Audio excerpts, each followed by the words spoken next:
네, 이어서 발제가 있겠습니다. 김내윤 작가님께서 청년 정치는 보수의 덫이다라는 주제로 발제해 주시겠습니다. 앞으로 모시겠습니다. 큰 박수 부탁드립니다.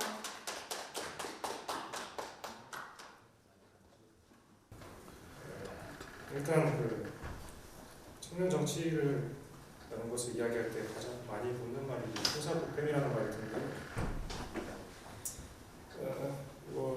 선거철 전후로 기성 정치인들, 권력 있는 기성 정치인들에게 선거철 전후 이용만 당하다가 벌어지는 소품이라는 인상이 항상 청년 정치에 따라 붙고 있습니다만, 제 생각에 이런 인상은 좀 상상에 불과하다고 보여요. 그러니까 토끼를 잡은 뒤에 사냥개가 더 이상 쓸모가 없어져서 삶아 먹힌다라는 그 이치는 정치인을 명시에 선도한 정치인을 자임하는 사람이라면 그냥 당연히 그 자신도 예외일 수 없음을 항상 상기해야 할 것 같습니다. 그러니까 청년 정치인이 스스로 토사구팽 당했다고 생각을 하고 있다면 그거는 이제 자신의 그 정치인으로서의 쓸모가 없어져 버렸음에 대한 반성을 해야 할 일이지, 토사구팽을 당했다니 이용만 당했다니 이런 이야기를 할 게 아니다. 이런 반성은 없이 남탓만 하고 무대에 대한 자신이 섰던 무대에 대한 원망만 하면은 자신의 가치는 물론 청년 정치의 가치도 떨어뜨린다고 생각합니다. 애초에 그 청년 정치인이 가질 수 있는 그 쓸모라는 게 무엇인지도 잘 모르겠어요. 이 기대할 수 있을 법한 쓸모라는 것은 이제 청년 세대를 대변하는 것이겠지만, 세대를 대변한다는 게 일단은 워낙 어려운 일이고요. 왜냐하면 이제 세대라는 범주부터가 너무 넓고요. 한 세대만의 차이가 많고 크다, 이런 얘기는 뻔한 이야기고 이미 많이 나왔습니다. 누구나 할 수 있는 이야기입니다. 애초에 그리고 청년 정치란 무엇인가라는 질문에 제대로 된 답을 내리는 시도도 별로 없었다고 봅니다. 그냥 청년이 하는 정치다, 이런 얘기로 귀결이 된 것 같습니다. 대중 미디어, 매스컴의 가시권에서 주목받으면서 활약하는 젊은 몇몇의 셀럽들이 있고요. 보이지 않는 데서부터 조용히 훈련받고 밑에서부터 차근차근히 올라오면서 할 일을 하는 젊은 정치인이 있다고 하겠는데, 대체로 청년 정치라는 것을 고려할 때 전자만 염두에 두는 것 같습니다. 그러니까 젊은 셀럽들의 정치고요. 가장 유명한 청년 정치 셀럽으로 이를테면 박지원, 이준석 등이 있을 텐데, 이 사람들의 위상의 변화에 따라서 청년 정치의 위상도 바뀌는 것처럼 이야기를 많이 합니다.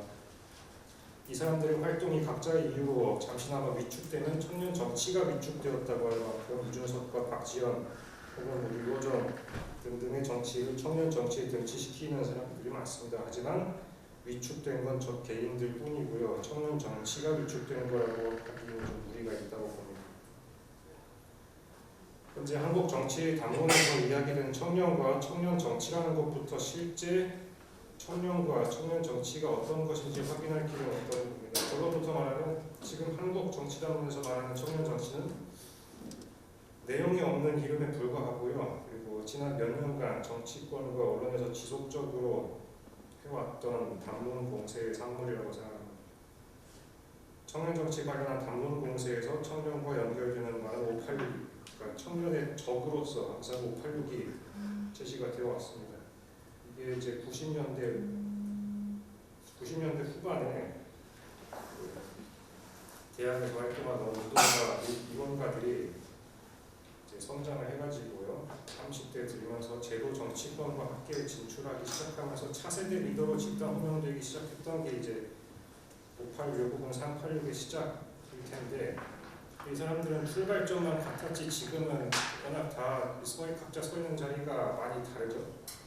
달라도 너무 달라서 지금까지 무리하게 이들을 묶어서 보낼 이유가 하등 없습니다. 그럼에도 무리하게 앞 숫자를 바꿔가면서 3에서 4, 5, 86으로 바꿔가면서 집단적인 호명을 하는 동안 586은 60년대생 전체를 가리키는 말로 확장됐고요. 그래서 신진욱 교수가 그런 세대는 없다 해서 말하듯이 그 지시 대상이 50대 엘리트, 진보 정치, 시민사회 인사들로 뒤범벅되어 버렸습니다.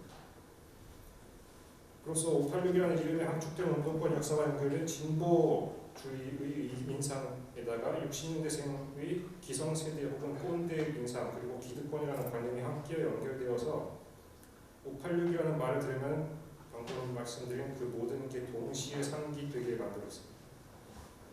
그리하여서 당면한 사회의 악조건들에 대한 불만을 세대론적인 불만으로 축소하고요. 그 불만을 운동권 출신이 다수 포진한 것으로 알려진 문재인 전 정권과 민주당 세력을 향하게 만들어버렸습니다. 그래서 이러한 당론 공세로 말미암아서 이 그런 세대는 없다에서 또 인용되었던 조사 결과인데 20대 34세 미만 청년들에게 물어봤다고 합니다. 그리고 586이라는 것이 무엇이지 않느냐고 물어봤는데 상당수가 한 50% 가까이가 586이라는 말이 무엇인지조차 알지 못한다고 대답했다고 합니다. 그럼에도 불구하고 또 그중에 80%가 586은 나쁜 집단, 기득권 집단이다라고 대답을 했다고 합니다. 이거는 굉장히 결코 자연스러운 현상이라고 할 수가 없다고 생각합니다.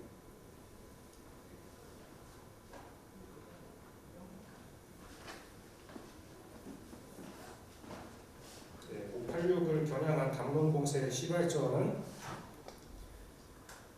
평창올림픽 여자 아이스하키 단일팀 구성에 대한 청년들의 유난스러운 반발이었습니다. 이것은 반독 정서, 레드 콤플렉스에 기인한 반발만은 아니었고요. 힘겹게 노력해서 겨우 들어간 대표팀 자리를 실력도 더 덜한 북한 선수에게 억지로 양보해야 했던 한국 선수에게 이입해서 생긴 반발이었고요. 여기서 나왔던 불만은 불공정이라는 말로 표현이 되었습니다.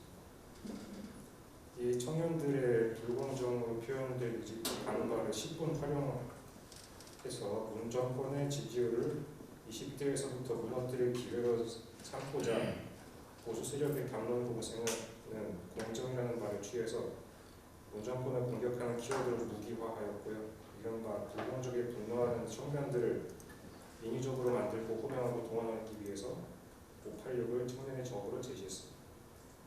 그러니까 청년 세대를 반정부, 반민주당, 반진보의 천병으로 동원하기 위함이었습니다. 이를 계기로 이른바 분노하는 청년의 몇몇 목소리가 과잉 대표되면서 보수 세력과 보수 언론에 의해서 억지로 셀러브리티의 발언으로 치켜 세워졌습니다. 이 담론 공세라는 게 조국 사태, 이른바 조국 사태와 인국공 사태 국면에서 절정에 달했습니다. 신지숙 교수에 따르면 이 두 국면을 거치면서 청년과 공정을 연기하는 담론이 폭증했습니다. 담론이라는 거에서 중요한 게 말하는 것만큼이나 중요한 것이 말하지 않은 것일 텐데요. 수많은 청년 그리고 공정 담론에서 제기되어야 했던 엘리트층의 상징자본 세습, 스펙 포마시, 정규직과 비정규직 간의 격차, 불평등 문제 이야기는 없다시피 했습니다. 단지 조 전 장관 개인과 일가족을 한국 사회 모든 불공정의 화신으로 만드는 데에만 주력했고요. 그에 대한 사적 제재에 가까운 공격을 청년의 분노를 대변하는 것으로 둔갑했습니다. 그리고 인국공 사태에 관련해서도 출처도 사실 여부도 알 수 없었던 어느 단톡방에 연분 5천 소리질러만 반복 보도하면서 불필요한 감정 싸움만 부추기고 건전한 논쟁은 완전히 차단되었습니다. 특히 인국공 사태 국면 당시 담론 공세가 청년과 공정을 심각하게 오염시켰다고 할 수 있겠습니다. 무엇이 공정한가라는 질문 없이 불공정하다라는 공격만 나왔고요. 그때 당시 불만을 가졌다고 했던 청년들의 논리는 이 시험 등으로 능력이 충분히 검증되지 않은 사람이 정규직이 되면 여태껏 비정규직 취직을 유예하고 정규직 입사를 위해 공채를 준비했던 사람이 허탈감과 박탈감을 느낀다라는 것이었습니다. 그래서 보시다시피 박탈감닷컴이라는 데도 나왔고요. 박성민 행정관 논란 더해가지고요. 공정 찾는 청년이 더 살만한 세상 만든다는 기사 이런 이야기를 무지하게 많았습니다. 그러니까 청년이랑 공정을 막 억지로 엮는 신문 보도, 정치권에서의 발언 전혀 근거가 없는 이야기들 뿐이었습니다. 이런 것을 살펴보면 여하간 다른 화두인 능력주의라는 것이 부각이 되었습니다. 능력주의는 능력 혹은 실력뿐 아니라 기여라는 것도 매우 중요한 고려 대상이 된다라는 점을 지적하는 사람은 또 별로 없었습니다. 그 기여라는 것을 따진다고 했을 때 현대 그 190 사태 때 돌아보면 지난 수년 동안 비정규직으로서 보안요원으로 재직한 사실은 일종의 기여로 인정할 수 있고, 따라서 정규직화의 자격이 없다고만은 할 수 있을까 싶습니다. 하지만 이런 논의는 당시 당론에서 전혀 가시화되지 않았고요. 다만 불공정하다라는 반사적인 반발만이 응급공 정규직화에 대한 청년들의 의견으로 과잉 표상되었습니다. 정규직 입사를 위해서 당장의 비정규직 입사를 유예하는 것이 모두에게 동등하게 주어진 선택사항일 수 없다라는 점을 지적하는 사람도 없었고요. 공정과 불공정을 외칠 목소리조차 갖추지 못한 사람들의 이야기는 전부 음소거된 채 취직 유예가 가능한 조건에서 성장한 사람들의 불공정하다라는 공허한 외침만이 청년 세대가 말하는 공정성의 전부가 되었습니다. 그것은 바로 시험, 학벌 따위로 능력을 충분히 입증하지 못한 사람은 사회로부터 응분의 처벌을 받아야만 한다는 믿음의 외침이었습니다. 그리고 이러한 믿음을 가진 사람들만이, 그리고 미래를 위해 취직을 유예할 수 있는 여유가 있는 중산층 이상의 수도권 거주자들만이 청년으로 호명되게 되었습니다. 네, 보시다시피 제가 그때 당시에 기사, 신문 보도들을 좀 헤드라인 위주로 스크립을 해왔는데요. 보시면은 제가 말씀드린 것처럼 특정 계층 이상의 청년들의 목소리만이 청년 그것으로 표상이 되었다는 것을 알 수 있겠습니다. 예컨대 의사 파업은 몽상가 정권과 능력주의 청년의사의 충돌이라는 식으로 이제 그 제목을 붙였던 신동아 같은 것도 지금 생각하면 굉장히 황당한 신문 기사 제목이 아닐 수가 없는데,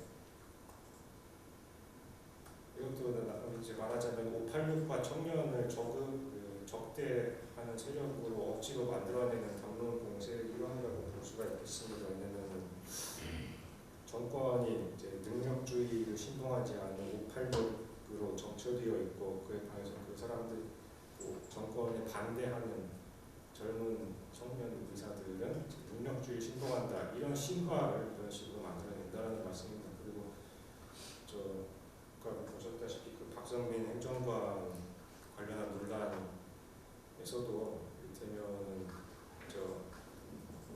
소위 공부의 시인이라고 불렸던 강성태 씨의 본래 소리가 어떤 내용인지 저희 같은 사람이 알아야 할 하등의 이유가 없었습니다, 사실.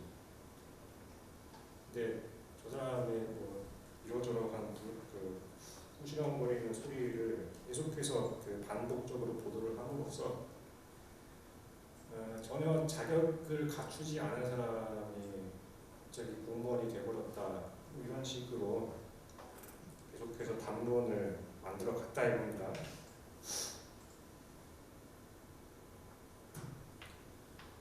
보수 세력과 언론의 담론 공세는 586 기득권, 문재인 정권, 민주당 진보 불공정, 위선, 무능으로 이어지는 담론 사슬을 형성했습니다.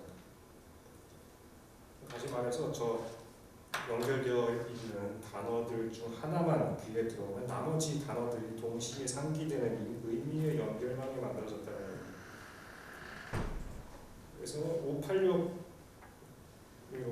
보이는 담론 사슬의 반대 진영은요, 청년 2030 MZ세대, 공정성에 민감한 세대, 능력주의를 따르는 세대, 불공정과 위선에 분노하는 세대라는 신의를 또 인위적으로 만들어냈습니다. 그렇게 청년 세대는 반정부의 천병, 권력 비판의 핵심 병기로 동원됐고, 그러니까 아까 말씀드린 것처럼 그 586이라는 단어 자체에 대한 몰이해가 청년 사이에서 많이 객관적으로 드러나는데요. 이 단어에 대한 몰이해와 적대감의 아주 기이하기 짝이 없는 작종과 비슷한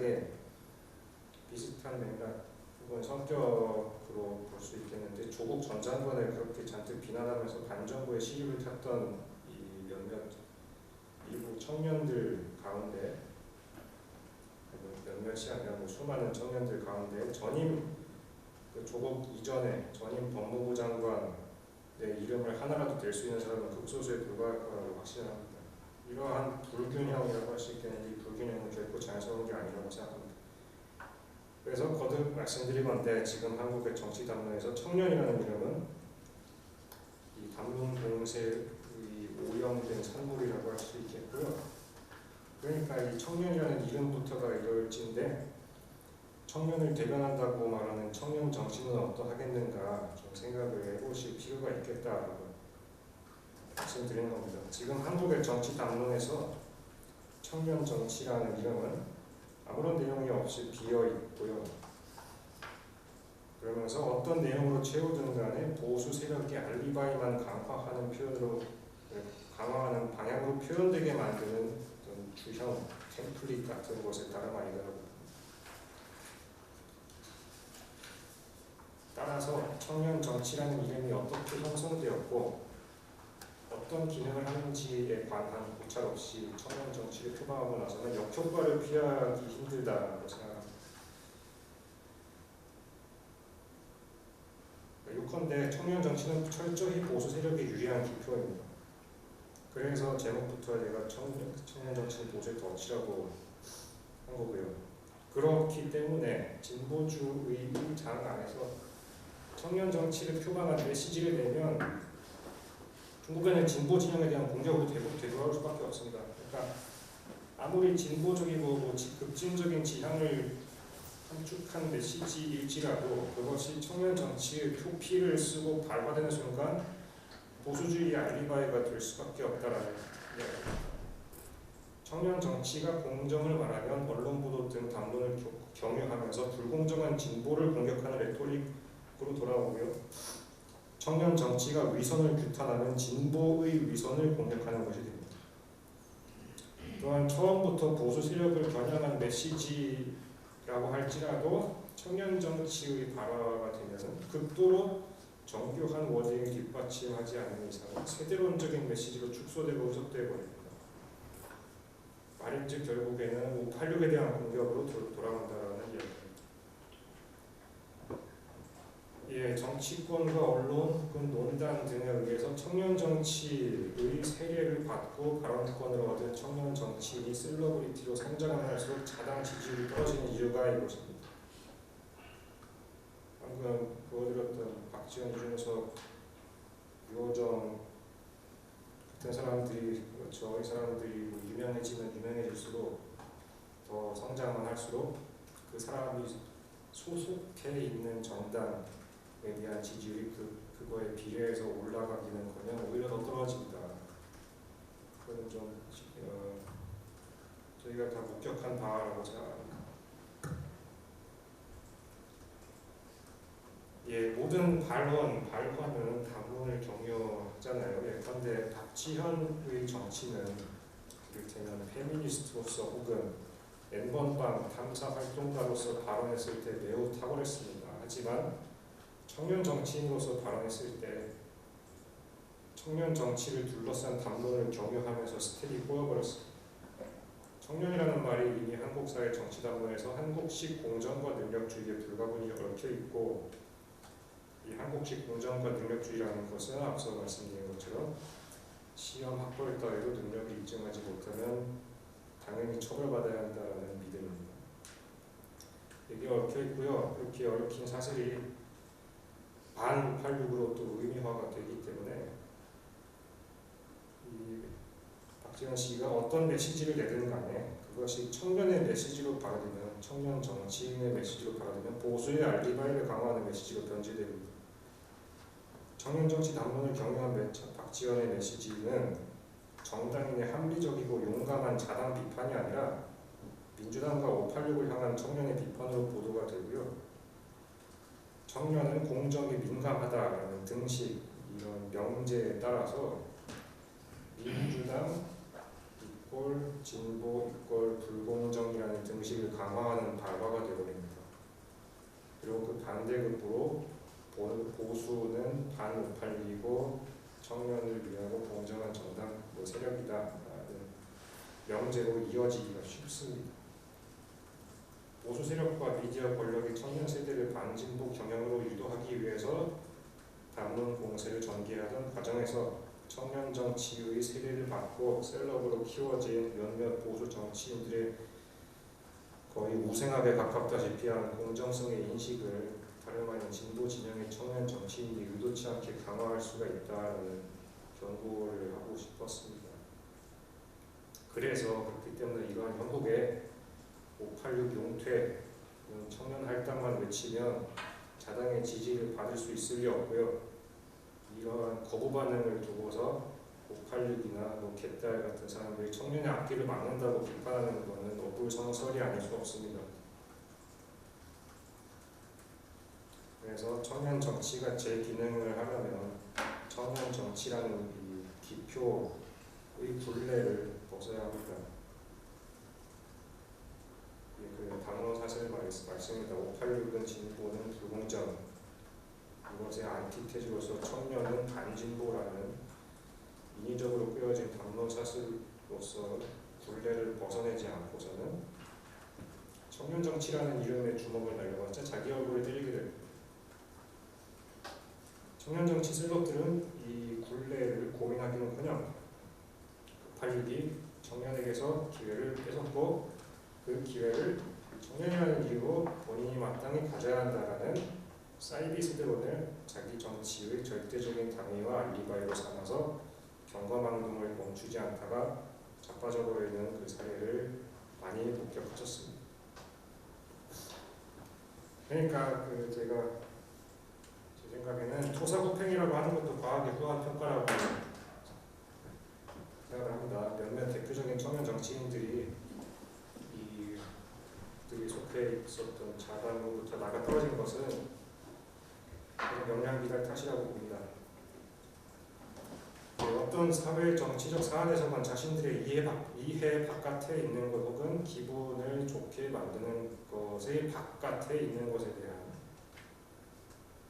대해서 단지 반사적으로 불공정하다라고 외치는 게 이것만이 청년의 분노로 표상되는 것에 대한 일체의 고찰이 없이 청년임을 앞세운 정치를 했을 때는 어떻게 되냐, 결국에는 아무런 내용은 없이 그때그때의 기분, 감정 표현밖에 없는 정치를 빙자한 몽리만 남습니다. 여기서 청년 정치의 쓸모는 없고요. 이런 형편의 몇몇 대표적인 청년 정치인들의 처지를 두고서 기성 기득권 정치인들이 토사구팽을 했다는 따위의 말로 엄준히 일가라는 몇몇 논자들을 보면 이런 사람들이야말로 청년들의 입을 빌려서 본인이 하고 싶은 이야기 대신 하다가 쓸모가 없어지면 내던져버리는 복과술사가 되고 싶어 하는 사람들이 아닐까 하는 생각을 합니다. 청년 정치가 필요하다 혹은 더 많은 청년 정치인이 제도권에 진출해야 한다라고 외치는 사람들의 상당수는 기성 정치와 기득권 정치를 혼동하는 것 같습니다.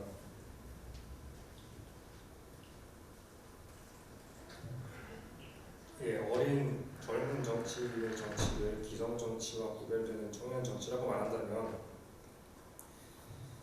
저는 한국에서 청년 정치가 설 자리가 부족하다는 주장에는 동의하기 좀 어렵습니다. 그냥 다만 청년 의원 숫자가 적다는 것 이외에 더 많은 근거를 좀 제시해야 할 것 같습니다. 청년 정치의 기반이 튼튼해야 한다는 주장과 더 많은 젊은 정치인이 대중적 영향력과 인지도를 가져야 한다는 주장은 서로 완전히 다른 이야기라고 생각합니다. 또한 기득권 정치의 카운터 헤게모니로서 청년 정치를 제시할 이유도 별로 없다고 봅니다. 대다수 논자들이 이야기하는 이 기득권 정치의 카운터 헤게모니로서 청년 정치의 기능은 지지자랑 선배 정치인들 눈치를 보지 않고 용기 있게 자당에 쓴소리하는 것에 머무르고 있습니다. 이런 식으로 눈치 보지 않을 용기, 미움받을 용기를 청년 정치의 미덕의 핵심으로 강조하는 이 빈약한 상상력을 자양분 삼아서 성장한 청년 정치인들은 그들이 소속 정당을 지지하지 않는 사람들만 지지하는 정치인의 머무를 가능성만 무지하게 크다고 봅니다.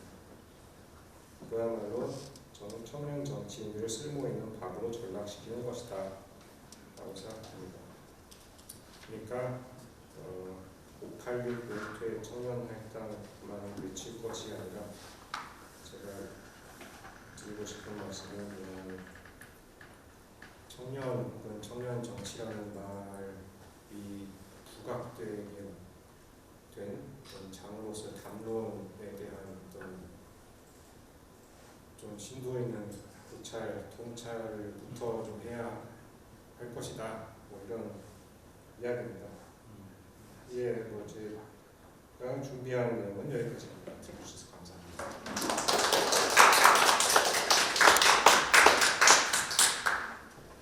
네, 좋은 말씀 감사합니다. 이상으로 김내윤 작가님의 별제를 마치겠습니다. 이어서 패널 토론이 있겠습니다. 진행은 청년 정치크루 이동수 대표님께서 맡아주셨습니다. 그럼 이제 두 번째 토론 시간을 진행을 하도록 하겠습니다. 네, 반갑습니다. 저는 청년정치크루 대표 이동수라고 하고요. 네, 또 지난번에 이어서 또 이렇게 아고라에 초청을 해주셔서 진심으로 영광으로 생각합니다. 이제 김내윤 작가님 발제 잘 들었고요. 이제 제가 이제 시작 전에 좀 저도 의견을 한 말씀 드리자면은, 제가 이제 청소년들 민주시민교육 강연 이런 것들 주로 다니고 있는데, 얼마 전에 좀 개인적으로 현타가 왔던 장면이 있었어요. 그게 이제 저희가 한글이나 이런 컴퓨터에 저장을 하다 보면은 저장 표시 있잖아요. 그게 이제 저는 사실 어렸을 때 플로피 디스켓을 써봤기 때문에 이게 왜 저장을 의미하는지 알았는데, 요즘 청소년들은 그게 왜 저장인지 모르더라고요. 그냥 저장 표시다라고만 알고 있지 어떤 맥락에서 이제 저장으로 생겼는지는 몰라서 저는 개인적으로 되게 충격이었는데, 아까 이제 김내윤 작가님 말씀 들으면서 이제 586이라는 단어에 대해서 제가 생각을 해봤습니다. 근데 이제 586이라는 것도 사실은 예전에 뭐 펜티엄 컴퓨터, 386 컴퓨터 있을 때 이제 명명된 단어인데, 지금 시대에 지금 20-30년이 지났는데도 아직까지도 쓰고 있는 게 오히려 이제 정치권이나 이런 언론의 담론 같은 것들이 이 시대의 흐름을 좀 잘 못 따라가고 있는 게 아닌가라는 생각을 들었고요. 전영기 의원님 오신 김에 먼저 좀 말씀 듣고 시작을 할까요? 네. 네, 바로 앞으로 나와주시면 감사하겠습니다. 이렇게 늦게 참석해서 너무 죄송합니다. 그리고 이동수 대표님 이야기해 주셔서 감사드립니다.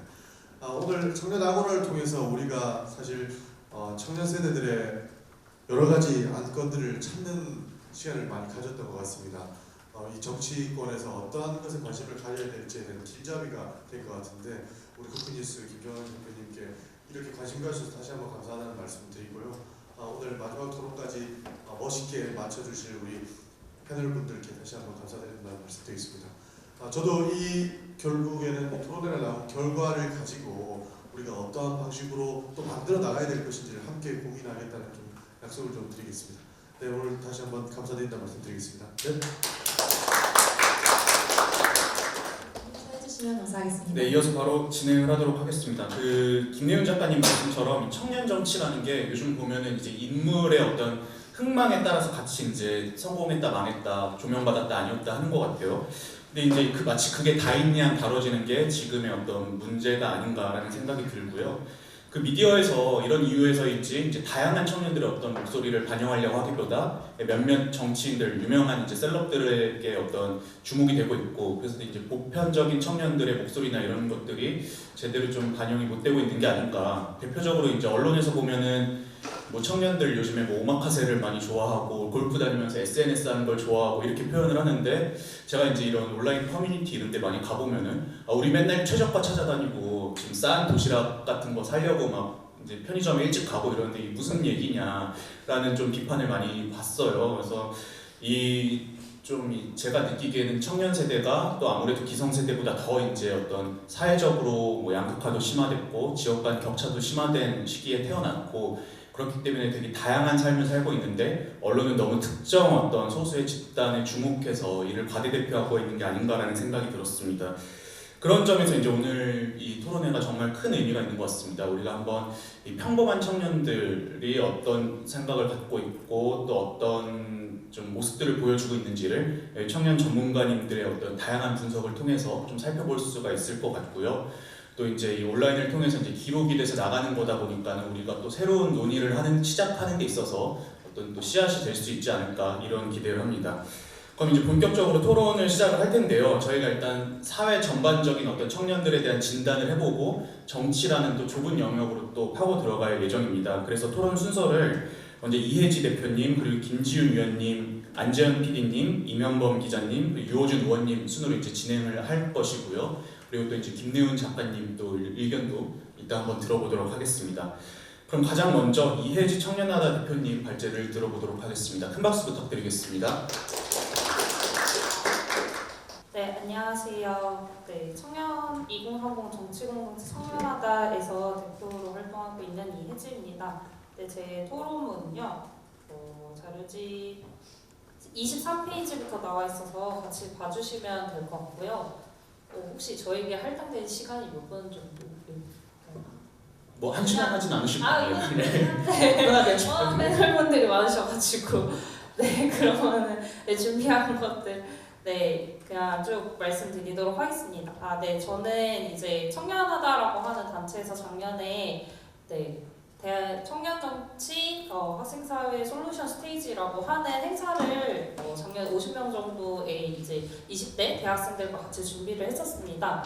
그때 이제 같이 여러 가지 특히나 오늘 이제 청년 아고라의 주제인 청년 세대라고 하는 것에 대해서 좀 어떻게 우리가 바라봐야 될까 오늘 그 발제해주신 김내훈 작가님의 책도 같이 읽어보고 그리고 그런 세대는 없다라고 하는 그 신진우 선생님 교수님의 책도 같이 읽어보고요. 그리고 세습 중산층 사회라고 하는 조기동 작가님의 책도 같이 읽어보면서 우리가 지금 특히나 2020년도나 이때를 기점으로 해서 특히 작년 같은 경우에는 대선이나 지선도 있다 보니 청년이라고 하는 세대들이 굉장히 많이 호명되고 있는 상황에서 이 청년이라고 하는 걸 우리가 어떻게 바라봐야 될까라는 토론을 좀 거쳤습니다. 그래서 그때 나왔었던 이야기들 그리고 그 중에서 좀 인상 깊었던 내용들을 중심으로 좀 토론문을 구성을 했다는 점을 참고해 주시면 좋을 것 같고요. 그래서 특히나 이제 대통령 선거를 기점으로 해서 이제 청년들이 이제 후보자들을 통해서 이제 이대나 혹은 이대녀, MZ 세대 등으로 호명되면서 세간의 관심을 많이 받았던 것 같습니다. 네, 그래서 정치권이나 언론에서는 청년 세대를 한데 묶어서 어떤 세대다 이렇게 통칭하기도 하고 그리고 특히나 2020년도 기준으로 해서 점차 청년들을 위한 정책들이 여러 가지가 보이더니 2020년도에는 2,930여 개에 이를 정도로 되게 청년이라고 하는 사람들을 위한 정책들이 굉장히 다양하게 추진되었던 거를 이제 청년의 한 사람으로서 봐왔었던 것 같습니다. 근데 이제 저희 청년하다에서 같이 활동하던 회원들뿐만 아니라 그리고 주변 사람들을 봤을 때도 이 청년이라고 하는 게 뭔가 공허한 우리 모두를 청년이라고 부르지만 왜 이렇게 우리는 서로 다르게 생각하지? 이런 부분들에서 좀 많은 고민들이 있었습니다. 그래서 그런 부분들을 여러 책들에서 좀 잘 다뤄주신 것 같더라고요. 그래서 정작 청년들이 이제 청년 담론이나 정책들이 여러 가지 문제들을 해결하기에는 뭔가 좀 부족하다. 그 이유는 무엇일까라는 걸 고민해봤을 때 저희는 이제 수많은 미디어들에서 다뤄지는 청년 담론과는 다르게 청년 세대가 여러 계급이나 아니면 부모가 어떠한 경제적 위치에 있느냐 아니면 내가 어떤 학벌을 갖고 있느냐 아니면 여성이냐 남성이냐 혹은 그 외에 성별을 갖고 있느냐 아니면 내가 어느 지역의 출신이냐에 따라서 여러 가지 불평등과 차별에 의해서 찢겨지고 여러 갈라져 있기 때문에 우리가 하나의 청년이라고 하는 것으로 다 담을 수 없다라고 하는 결론들을 좀 내렸습니다. 네, 그래서 이제 세습 중산층 사회라고 하는 책의 저자 조기동 작가님께서는 이 한국 사회를 세습 중산층 사회라고 정의를 내렸었는데요. 이것이 이제 단순히 부모의 재산을 물려받는 것뿐만이 아니라 이것이 더 나아가서 좋은 직업과 사회 경제적 지위를 확보하는 형태로 이루어진다. 그리고 이 격차가 생애주기 전반을 거쳐서 더 나아가서는 세대에 걸쳐서 이제 유지되고 재생산되는 구조다 이렇게 정의를 했었습니다. 그래서 저를 비롯한 많은 사람들도 우리는 진짜 이런 세대에 걸쳐서 살고 있기 때문에 하나의 청년으로만 보기에는 좀 어려움이 있지 않을까. 더 나아가서는 이게 그냥 노동시장에 진입하고 내가 어떤 직업을 갖게 되느냐를 넘어서서 더 나아가서는 뭐 페미니즘이나 아니면 공정 이슈나 아니면 어떤 정치적 지향을 가지느냐 이런 부분에까지도 이제 영향을 주고 더 나아가서는 아까 작가님께서 얘기해 주셨던 것처럼 이게 능력주의와도 결합해서 공정을 어떻게 바라봐야 하는지 그리고 차별을 어떻게 인지하는지까지도 이제 연결되는 부분이 아닐까라는 생각이 들었습니다. 그래서 나아가서는 이제 우리 사회 양극화와 사회적 격차가 이제 대표적으로 투영이 되어서 20대 혹은 30대 이렇게 전면적으로 문제가 드러난 집단이 청년일 뿐이다. 그래서 나아가서는 청년들이 겪는 상당수의 문제가 사실 이제 청년들만이 겪고 있는 문제는 아니고 어떤 경제적 위치, 어떤 성별이냐 이런 다양한 것들에 따라서 교차되어서 나타나는 것일지 이것이 청년만의 문제는 아니라 우리가 복합적으로 좀 바라보고 해결해야 하는 문제다라고 좀 생각을 합니다. 네, 그래서 그 뒤에 두 가지 같은 경우에는요, 좀 인상 깊었었던 제가 읽었었던 책 중에 청년들을 다룬 말들 중에서 인상 깊었던 내용들을 몇 가지 가지고 와봤는데요. 네, 신진우 교수님의 그런 세대는 없다 중에서 그럼에도 불구하고 이제 한국의 젊은 유권자층이 정치적으로 되게 효능감을 갖고 있기도 하고 그리고 20대 여자라고 하는 시사인 기자팀에서 이제 설문조사를 해서 쓰신 책도 있었는데요. 네, 20대 여성과 20대 남성들의 어떤 정치 인식에 있어서 어떤 차이가 있는지에 대해서 좀 분석한 부분들도 가지고 와봤습니다. 이런 것들을 보았을 때도 좀 청년이라고 하는 사람들을 하나의 납작하게 바라봐서는 안 되고 복합적으로 좀 바라봐야 한다라는 부분들을 좀 짚고 싶었습니다. 네, 그래서 이제 더 나아가서는 앞으로 청년 정치가 어떤 방향으로 나아가야 될까에 대한 고민들을 좀 같이 담아보고 싶었는데요. 네, 우리가 좀 주목해봤으면 좋겠는 부분은 이렇게 복합적인 청년들이 그럼에도 불구하고 하나의 공통점을 갖고 있다고 하면은 이런 불평등한 구조 속에서 좀 지금의 정치권이 우리들의 문제를 해결하지 못하고 있다라고 하는 부분에 경고를 보내고 있었다라는 부분입니다. 그래서 2017년도 이제 조국 논란부터 시작을 해서 이후에 총선이나 지방선거, 보궐선거를 거친 이후에 청년들을 포함해서 전 세대의 국민들이 이제 촛불 정부를 자처한 정부에서 지금의 불평등 문제를 해결할 수 없다라고 하는 좀 한계를 실감을 했다라고 저는 좀 봅니다. 그래서 또 나아가서는 이게 5년 만에 다시 20대 대선에서 이제 정권을 잡는 결과로까지 이어졌었는데요. 네, 물론 그 이후에 또 임기 3개월 만에 인선 논란이 휩싸이고 물가 상승도 기록하면서 이제 오히려 윤석열 대통령의 지지도가 모든 세대 중 20대가 가장 먼저 추락하는 모습도 보이기도 했었습니다.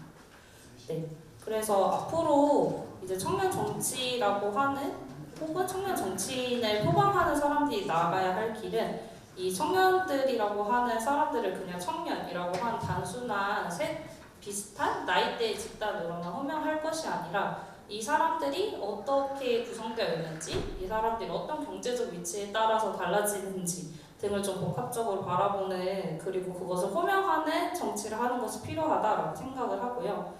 그리고 더 나아가서는 지금 한국 사회에 필요한 가치가 무엇이냐라는 것들을 보았을 때도 이 청년들을 포함해서 모든 세대의 불평등을 좀 해결할 수 있도록 출발선을 맞추는 그런 기회 평등을 만들어 나가는 그런 정치가 필요하다라고 생각을 합니다. 네, 이 정도의 내용을 이제 토론문으로 담아 보았고 있습니다. 감사합니다.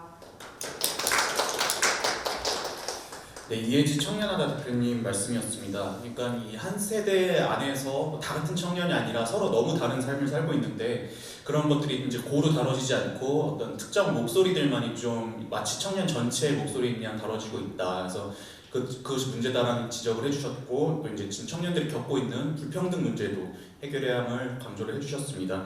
그 말씀 들으면서 이제 저도 느낀 게 좀 요즘의 청년 담론이 좀 블라인드 앱 같다는 생각을 좀 많이 합니다. 블라인드 앱 보면은 죄다 대기업 다니고 공기업 다니고 하잖아요. 근데 사실 더 많은 청년들이 중소기업에도 다니고 비정규직으로도 일하고 하는데 이런 분들의 목소리가 좀 많이 이렇게 이 담론 시장에서 배제되어 있는 것 같다는 느낌을 받았고 이해지 대표님께서 말씀하신 대로 그런 점에서 이제 우리가 또 이런 불평등이나 이런 것들을 극복하고 또 이제 이 담론 시장에서 목소리를 낼 수 없는 분들을 위해서도 노력을 해야 될 것 같습니다. 그럼 두 번째로 김지윤 국무총리실 청년정책조정위원회 전 실무위원님 말씀을 들어보도록 하겠습니다. 큰 박수로 환영 부탁드립니다. 네, 안녕하십니까. 방금 소개받은 김지윤입니다. 먼저 청년의 한 사람으로서 이런 귀중한 자리에 불러주셔서 진심으로 감사드립니다. 저는 청년이 청년의 삶을 결정한다는 비전 아래 출범하였던 청년정책조정위원회를 비롯한 여러 정부위원회의 청년위원으로 활동을 하면서 이제 청년 정책 결정 과정에 있어서 청년 이 세대론과 담론이 미쳤던 영향들 이런 것들을 조금 되새기는 계기가 되지 않았나 싶습니다. 먼저 뭐 X세대, Y세대, 뭐 MZ세대, 뭐 최근에는 잘파세대라고까지 부르기까지 굉장히 시대를 막론하고 청년이라고 하는 존재는 항상 뭔가 유행을 선도하는 시대의 주인공 임과 동시에 또 기성세대로서는 조금 당황스럽기도 또는 두렵기도 한 변화를 가지고 오는 굉장히 이질적인 존재로 호명되어 오지 않았나 싶습니다. 오늘 굉장히 많이 나오게 될 뭐 MZ라고 하는 단어, 뭐 뉴스에서도 굉장히 많이 보는 이 단어 역시도 그런 맥락에 있어서 또 여느 때와 다름없이 언론이나 혹은 정치권이나 이런 이름 붙이기에 한 결과물로 이해할 수 있지 않을까 저는 생각해 보았습니다. 다만 이제 뉴노멀 시대의 도래와 또 사회 다변화로 또 24년에 뭐 다인종 다문화 국가 기준을 돌파할 것이라고 예상됨에 따라서 우리나라의 단일 민족 국가로서의 정체성 역시도 흐려가고 있는 이 지금의 이런 세대로는 더 이상 적합하지 못한 접근 방식일 뿐만 아니라 오늘날 청년 세대가 맞닥뜨리고 있는 여러 가지 어려움들을 좀 직면하지 못하게 하는 것이 아닌가라는 생각을 하게 되었습니다. 엔잡, 뭐 디지털 노마드 같은 뭐 잦은 이직 현상을 뭐 한 직장 요즘 청년들은 한 직장에 얽매이는 것을 싫어하는 자유로운 영혼이다. 혹은 요즘 애들은 좀 한 군데 진득하니 앉지 못하고 버티지를 못한다라고 해석하는 것. 또 비투나 영끌이나 코인 광풍들을 보고 청년들은 한탕주의에 너무 빠져있다. 이런 것에 청춘을 바치는 나약한 사람들이다 라고 해석하는 것이 그러한 것이라고 생각합니다. 두 현상 역시 모두 뭐 고물가, 저임금 시대, 노동 유연화 등 환경이 굉장히 변화하면서 사회적인 불확실성이 증대됨에 따라서 그에 따라 비롯된 사회 변화임에도 불구하고 요즘 청년들은, 요즘 MZ들은 다 그렇다라는 식의 안일한 태도는 이런 문제의 본질을 호도할 뿐만 아니라 미흡한 정책적 대응을 낳고 있다고 생각합니다. 미디어 속에서 그리고 있는 MZ는 뭐 바프에, 엔잡에, 뭐 제로 웨이스트를 실천하는 갓생러이기도 했다가 또 어느 날은 코인에 목숨을 걸고 또 사무실에서는 이어폰을 끼고 일하는 무개념에다가 또 과시소비, 오마카세 같은 과시소비를 일컫는 금쪽이이기도 합니다. 전혀 상반된 단어가 역설적이게도 모두 청년을 수식합니다.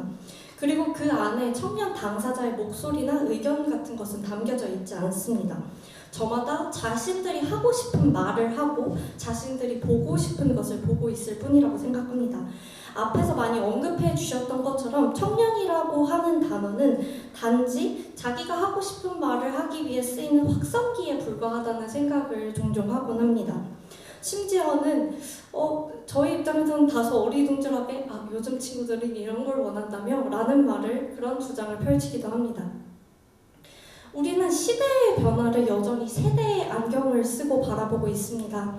장기화된 실업이나 자산 양극화, 주거 불안 등 결국 오늘날 청년 세대가 겪는 어려움은 결국 지금까지 사회적인 합의가 필요하다는 민요 아래 외면해 왔던 우리 사회의 과업이고 시대의 결과물이라고 생각합니다.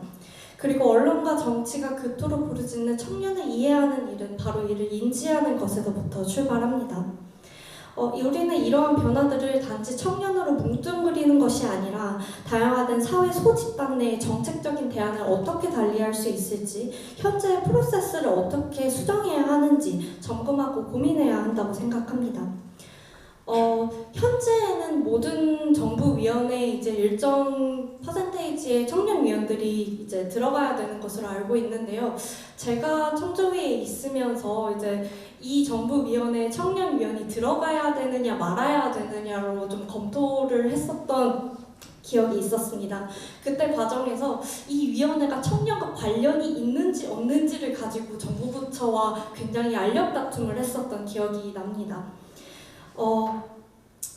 이런 정부위원회가 더 이상 이게 청년이 어떤 사람들이다, 어떤 존재들이다, 어떤 세대들이다라고 나누지 않고 모든 위원회의 청년위원을 위촉함으로써 이들의 목소리를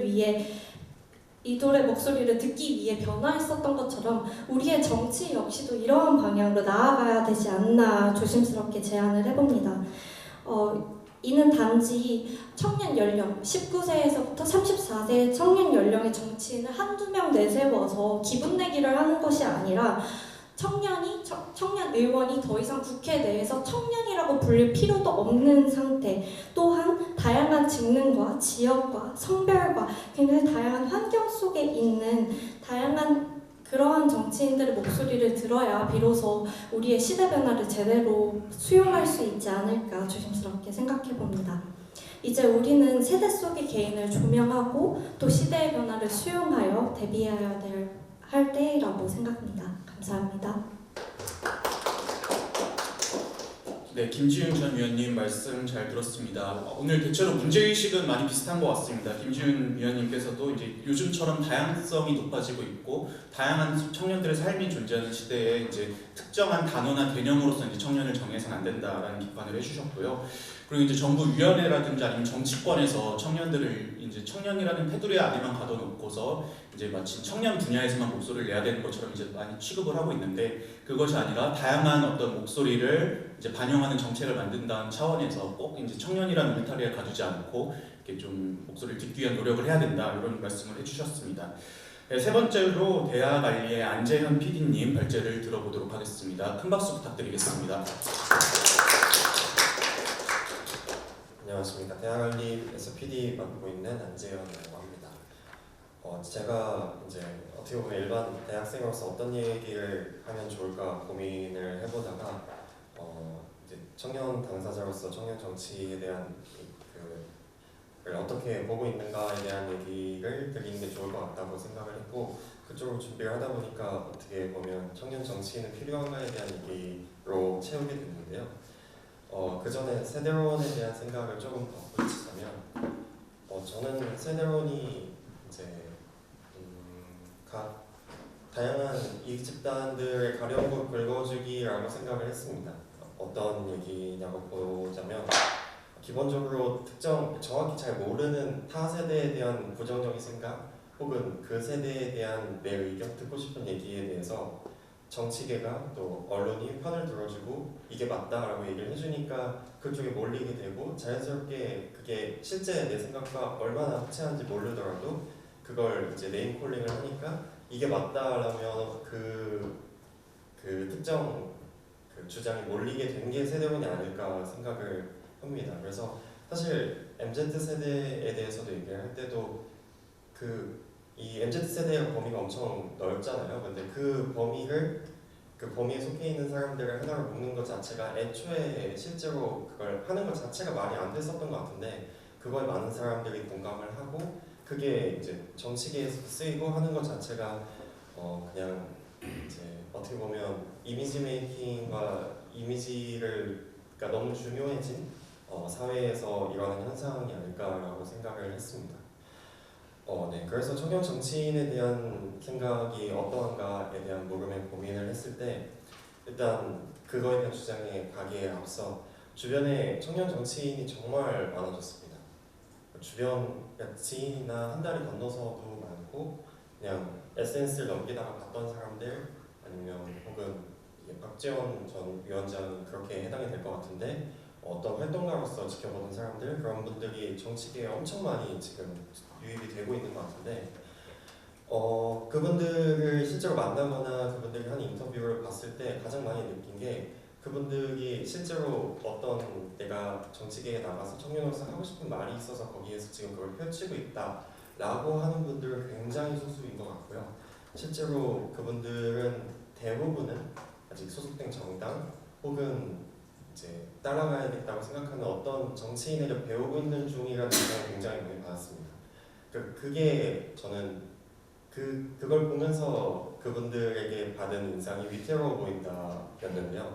실제로 자신의 능력을 뽐내고 발휘하기보다는 그게 당의 어떤 이미지나 상황 때문에 앞으로 대표자로 내세워지는 경우가 간혹 있을 뿐이지 그 안에서 배우고 자신의 부족함을 채우기 바쁘다. 실제로 정치가 당연하게도 내가 어떤 분야에 대한 전문성, 지식, 그거에 대해서 얼마나 문제제기를 할 수 있는 능력만으로 정치를 하는 게 아니다 보니까 더 그런 것 같습니다. 그래서 정치를 시작하고 어떻게 보면 이제 새로운 세상에 나아가고 있는 청년 정치인의 말에 대해서 지금 그 앞서서 말씀해주신 것처럼 386은 586 세대와 어떤 그 경쟁 구도를 만들면서 가는 것 자체가 실제 정치계에서 일어나고 있는 현상은 아닌 것 같다라는 인식을 받았습니다. 그래서 그 청년 정치인이란 이유로, 그러니까 실제로 정치인들 중에서도 앞에 자신의 어떤 비전을 펼치고 주장하는 사람들은 굉장히 소수인데 기성 정치인 중에서도 청년 정치인이란 이유로 그들이 어떤 특별한 적극성을 가지고 있을 것이다라는 것 자체가 무리가 있다고 생각을 하고, 그리고 그걸 바랄 수 있는 것도 실제로 소수고 그게 청년이기 때문은 아니다라고 생각을 했습니다. 그리고 이제 우리가 쓰는 청년이라는 단어에 대해서도 좀 생각을 해봐야 된다고 생각을 했는데요. 언론이나 혹은 우리가 청년 정치인이라 얘기할 때 그 청년은 실제 청년하고는 좀 많이 다른 것 같습니다. 앞서서 말씀해주신 청년 정치인이 청년을 얼마나 대변할 수 있는가, 사실 당연하게도 아니겠죠. 이제 세대라는 게 실제로 사실 세대로 어떤 이제 주장이나 관점이나 차이가 있다라고 말하는 것도 실제 지금 다원화된 사회에서는 얘기하기 좀 어려운 부분인 것 같습니다. 오히려 노동계 혹은 뭐 인권 관련 이렇게 그 관심을 가는 분야로 나누고 그거에 대해서 논하는 게 오히려 맞지 않나 부분을 짚고자 한다면 이라고 생각을 했습니다. 그런데 일단 제가 그 토론문에도 적었지만 청년 정치인이 필요한가에 대한 대답을 어떻게 할 것인가, 딱 이분법으로 할 것인가라고 하면 저는 필요하다고 대답을 했는데요. 그 이유를 설명하려면 저는 대의정치의 한계부터 얘기해야 된다고 생각을 했습니다. 저는 이미 제가 사실 첫 대선을 본 게 이제 이명박 대통령이 당선됐던 사실 기성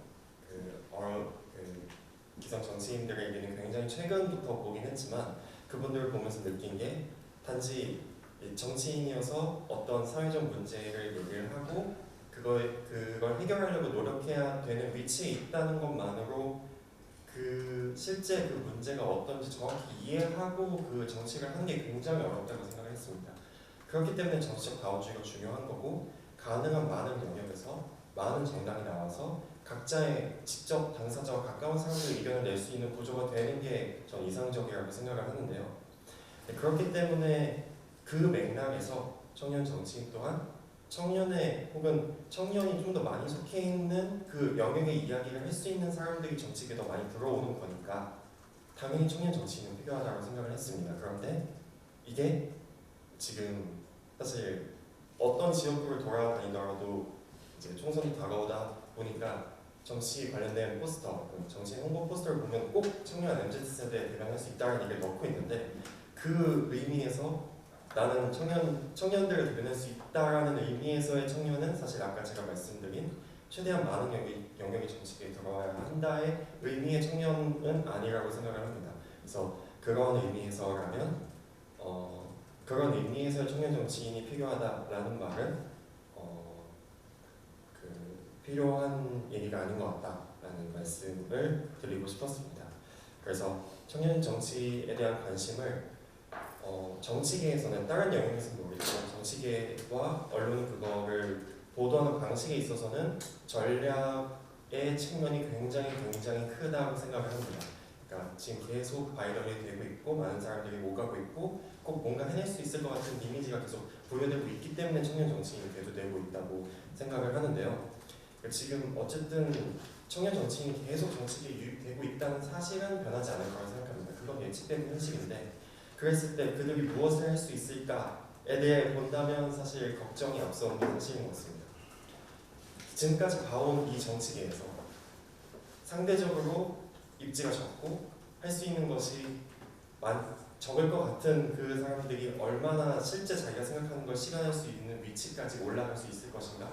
또 지금 아까 그 토사구패이란 말도 부족하다고 표현해주신 발제 때 그런 현실 속에서 얼마나 그들이 특히 거대 양당 안에서 그들의 의견을 유의미하게 낼 수 있을 것인가 전략으로 사용되지 않고 에 대해서 의문을 계속 갖고 있기 때문에 결국은 청년 정치인이 많아져야 하고 그들이 잘해야 한다라는 것은 부정할 수 없는 의견이 아닐까라고 생각합니다.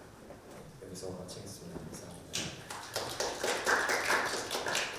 네, 안재현 PD님 말씀 잘 들었습니다. 일단 그 세대론이라는 게 결국에 다양한 세대와 마치 이제 이익 집단들이 이제 정치권의 어떤 자기들의 요구를 주장하듯이 세대론도 각 세대의 어떤 가려운 곳을 긁어주는 역할을 해야 하고 그를 통해서 이제 대의제의 어떤 단점이나 부족한 점들을 보완해야 되는데 지금의 어떤 정치권의 모습들은 청년 정치를 마치 그냥 마케팅의 수단처럼 다루는 것 같고 그렇게 이제 청년들의 진짜 어떤 보통의 삶이 정치권에 많이 반영이 되지 못하고 있다 뭐 이런 말씀을 해주셨고요.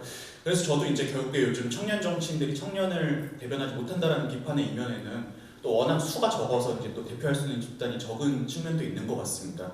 그래서 저도 이제 하나 이제 좀 말씀을 들으면서 생각이 났던 게 이제 저는 이제 30대에서 지금 점점 후반으로 가고 있는 나이거든요. 이제 제가 칼럼을 쓰면서 좀 느낀 것들이 있어요. 이제 안 PD님께서 처음에 너무 이제 청년들을 뭐 어떤 단어나 워딩으로 명명하려고 하는 것들 좀 지적을 해주셨는데 사실 그렇게 안 하면은 또 언론에서 안 팔리더라고요. 네, 그래서 이제 저희가 미디어의 어떤 소비자로서도 또 이제 그런 좀 어떤 특정 세력을 어떻게 매도하고 그냥 어떻게 명명해버리는 이런 거에 이제 좀 경각심을 갖고 접근을 해야 되는 게 아닌가 이런 생각도 했습니다. 예, 그럼 네 번째로 임현범 쿠키뉴스 정치팀 기자님 발제를 들어보도록 하겠습니다. 큰 박수 부탁드리겠습니다. 여러 가지 얘기를 듣다 보니까 일단 첫 번째 문장은 그런 얘기를 드리고 싶어요. 정치는 민의를 대변한다. 그러니까 어떤 정치인이든 그 어떤 집단의 특성과 성향에 맞춰서 그 사람이 선발이 됩니다. 그거는 여고, 야구, 부족. 뭐 중앙에서 보자면 사실 저는 청년 정치인을 그닥 좋아하지는 않습니다. 그냥 정확하게 말씀드리면 여의도 오후 2시 청년. 그러니까 기성 정치인하고 크게 다를 게 없어요. 생업에 나서지도 않았고 생업을 겪어보지도 않았고 고생해보지도 않았어요. 이 사람들 보면 대체적으로 집안에서 뭐 대단한 자산, 지원 이런 거 받아서 정치인들 오후 2시나 3시쯤 나와서 맛있는 거 먹고 좋은 말씀 듣는답시고 쫄쫄쫄 따라다니면 다음에 공천권 하나 슬쩍 받아서 올라갑니다. 이게 청년정치 지금 보여주고 있는 패단이에요. 여러분들 말씀하신 청년정치가 이루어지려고 그러면 밑바닥에서 올라온 사람들이 올라야 되거든요. 내가 버스카드에 돈이 없어서 버스를 못 탔던 사람, 내가 살면서 내가 이 월급으로 살아갈 수 없다라는 걸 깨달은 사람들이 올라와야 근본적인 청년에 대한 지원책이 나오는데 내 주머니가 비어있지 않고 내 지갑이 비어있지 않으니까 그게 와닿지 않거든요. 그래서 제가 여기다 그렇게 적어놨어요. 그 중간에 보면 삶 속의 청년이라는 표현을 넣어놨어요. 이걸 말씀드렸던 이유가 제가 만났던 수많은 청년 정치인들, 소위 구의원, 시의원, 뭐 최고위원을 비롯해서 저 그분들 중에서 가난한 사람을 단 한 명도 본 적이 없어요. 단 한 번도 힘들어했던 사람도 본 적이 없고. 그래서 지금 양당이 청년을 선발하는 시스템으로는 청년 정치가 유지가 안 될 거라고 생각을 합니다. 이 친구들 들어오자마자 중앙 정치 물들기 시작하면 바로 기성 정치인으로 변합니다. 워딩 강력해지고요. 그다음에 청년들이 갖고 있는 뭐 신선한 정책 제안 그런 거 없어져요. 처음에 했던 얘기들 다 뒤집히고요. 페이스북에 독한 말들 쏟아내고 있고 사실 지금 청년 정치인들 멘트 쏘고 있는 거 보면 기존의 기존 정치인들이 서로 비판하고 비난하는 행동하고 비교해봤을 때 크게 차이 없습니다. 그래서 또 재밌는 얘기들이 있어요. 그 여러분들이 말씀하신 청년 정치 이 프레임 아젠다 자체가 기성 정치에서 나왔습니다. 기성 정치의 반대말로 청년 정치를 꼽았어요. 그리고 거기다 MZ를 집어넣고 80년대생, 90년대생, 00년대생들을 다 묶어놨거든요. 지금 뭐 사회생활을 여러분도 해보시고 뭐 대학원 쪽에 계시면서 다양한 세대들을 만나보시면 5년만 차이 나도 대화가 안 통해요. 쓰는 언어가 다르고 줄임말이 다르고 쓰는 이모티콘들이 다르거든요. 그래서 적어도 지금 있는 청년에서 정치를 하고자 하시는 분들은 이 아젠다를 깨셔야 된다고 봐요. 그러니까 청년들이 가진 아젠다가 항상 고정적일 수밖에 없는 것도 기성 정치인들이 내려주는 아젠다가 딱 거기까지여서 그래요. 여성, 청년, 아동, 복지. 청년들도 청년들이 갖고 있는 뭐 기재, 뭐 아니면 예산 이런 걸 충분히 잘할 수 있는 청년들 정말 많거든요. 전문적으로 공부할 수 있는 그런 청년들. 그럼에도 불구하고 기성 정치가 주는 아젠다에 갇혀 있는 부분들이 있어서 그런 부분에서 말씀드리려 했고, 만약 지금 청년 정치가 건물이라면 저는 처음부터 초석을 다시 쌓아야 된다고 보는 지론입니다. 리모델링이 아니라 아예 재건축이요. 선거 때만 되면 무슨 선대위 무슨 선대위 이쁜 단어 붙여서 청년 선대위 만들고 딱 선거 끝나면 이 2달 안에 거쪽에 있던 위원장들까지 싹 사라집니다. 국민의힘, 민주당, 정의당 할 거 없어요. 전부 다 똑같아요 그거는. 그리고 당에서 무슨 심각한 일이 일어나면 청년 앞세워서 사퇴시킵니다. 그게 혁신처럼 보이거든요. 기성정치인들 절대 안 나오고요. 그래서 지금의 청년 정치가 다시 살아나려면 가장 현실적인 삶을 사는 청년 정치인들, 소위 그런 거죠. 뭐 월에 연에 연 3천 받는 친구들, 이 친구들이 진짜 청년 정책에 대해서 정확한 해답을 낼 수 있을 거라 저는 생각합니다. 그리고 이런 친구들이 직접 정치에 와서 입법을 할 수 있고 의제를 낼 수 있는 환경이 구축돼야 한다고 봅니다. 감사합니다. 네, 이명건 기자님 발제를 잘 들어봤습니다. 오후 2시 청년이라는 말은 이제 워낙 유명해져서 저희들 사이에서는 굳이 설명할 필요는 없을 것 같아요. 이 오후 2시 청년이 과연 이제 보편적인 청년들을 대변하느냐, 젊다고 뽑아놨더니 기성 정치인들이랑 똑같은 얘기하고 정쟁에 그냥 활용되기만 하면은 무슨 청년 정치가 의미가 있겠냐 이런 말씀을 해주셨습니다.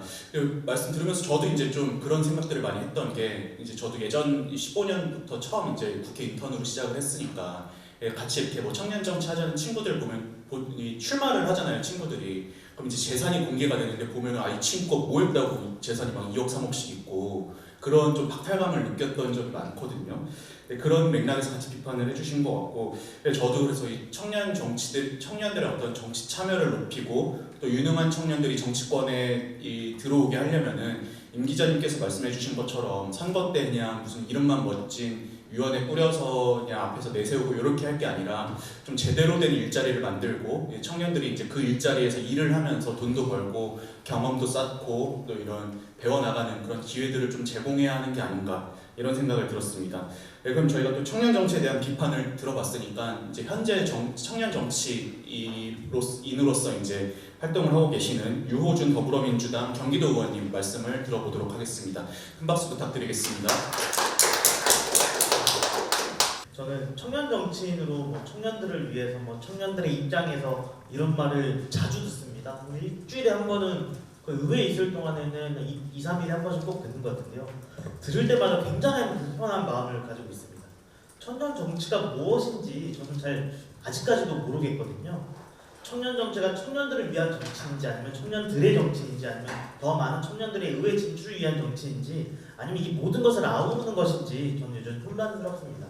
제가 이제 청년 정치인이라는 해시태그는 영광인 동시에 제가 함께가는 무언멍에인데요. 앞서서 기자님께서 설명해 주신 것처럼 이 청년들에 대해 우리 기존 정치가 기대하는 것과 실제로 청년들이 정치에 진입했을 때 할 수 있는 부분은 좀 큰 간격이 있기 때문에 벌어지는 것 같습니다.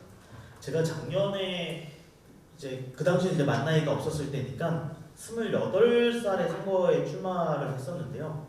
청년 파리를 정말 많이 했습니다. 경선을 저는 현역 의원과 했었는데 당원들을 상대로는 청년의 혈기와 패기로 시대에 역행하는 윤석열 정부와 싸우겠다 이렇게 호소를 하고, 또 본선거에는 젊은 남양주, 청년 일군 이런 메시지로 청년들에게 쓰여있는 긍정적인 이미지를 차용을 하려고 노력을 했습니다.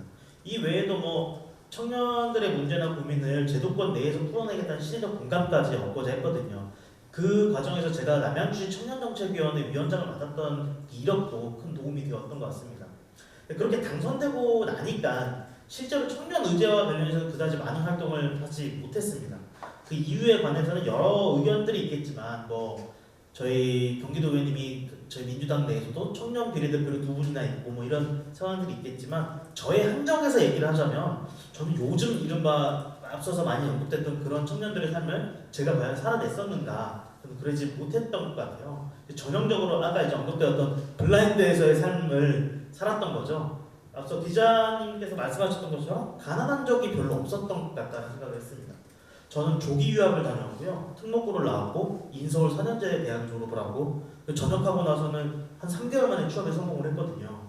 물론 속을 뜯어보면 뭐 조기 유학이라고 표현은 됐지만 실제로는 아버지께서 투자 이민을 같이 갔다가 투자 실패로 다 망해서 돌아왔고, 또 한국어가 또 그때는 또 서툴렀어 가지고 한국어 서툴르고 외국어가 편하니까 일반고에서 생활이 어려울 것 같아서 외국어를 진학했고, 그것도 뭐 집안 사정이 좀 어려웠기 때문에 공립외고를 어렵게 골라놨는데, 대학에서도 마찬가지였던 것 같아요. 저는 뭐 공부보다는 대자보 붙이고 집회만 하러 다녔을 때 별 자랑할 만한 그런 이력은 없었습니다.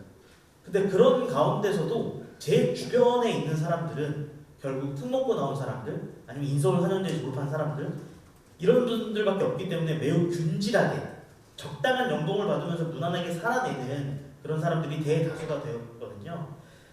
그 우리 사회에서 청년 문제라고 얘기되는 것들이 사실 그런 사람들보다는 고졸 청년이 될 수도 있고, 지방에 있는 청년들이 될 수 있고, 취업난에 시달린 청년이 될 수 있고, 주거빈곤에 시달린 청년이 될 수 있는데, 그런 분들의 이야기를 제가 직접 체감하지 못한 상황에서 뭐 탁자금 대출이나 취업난, 자산격차 이런 얘기들을 적극적으로 표현하는 것 자체가 저는 되게 부담스러운 상황이 있었다고 보고 있습니다.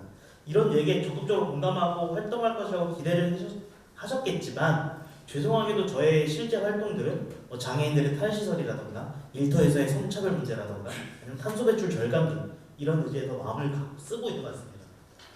저는 청년 정치는 없다라고 좀 생각을 하는데요. 청년 정치인들이 청년 의제만을 다루진 않겠지만 활동하다 보면 자연스럽게 동료 의원들이 청년 의제들을 청년 정치인들에게 떠넘긴다는 인상을 지울 수는 없습니다. 근데 경기도는 최근 이제 전세 사기가 좀 이슈인데요.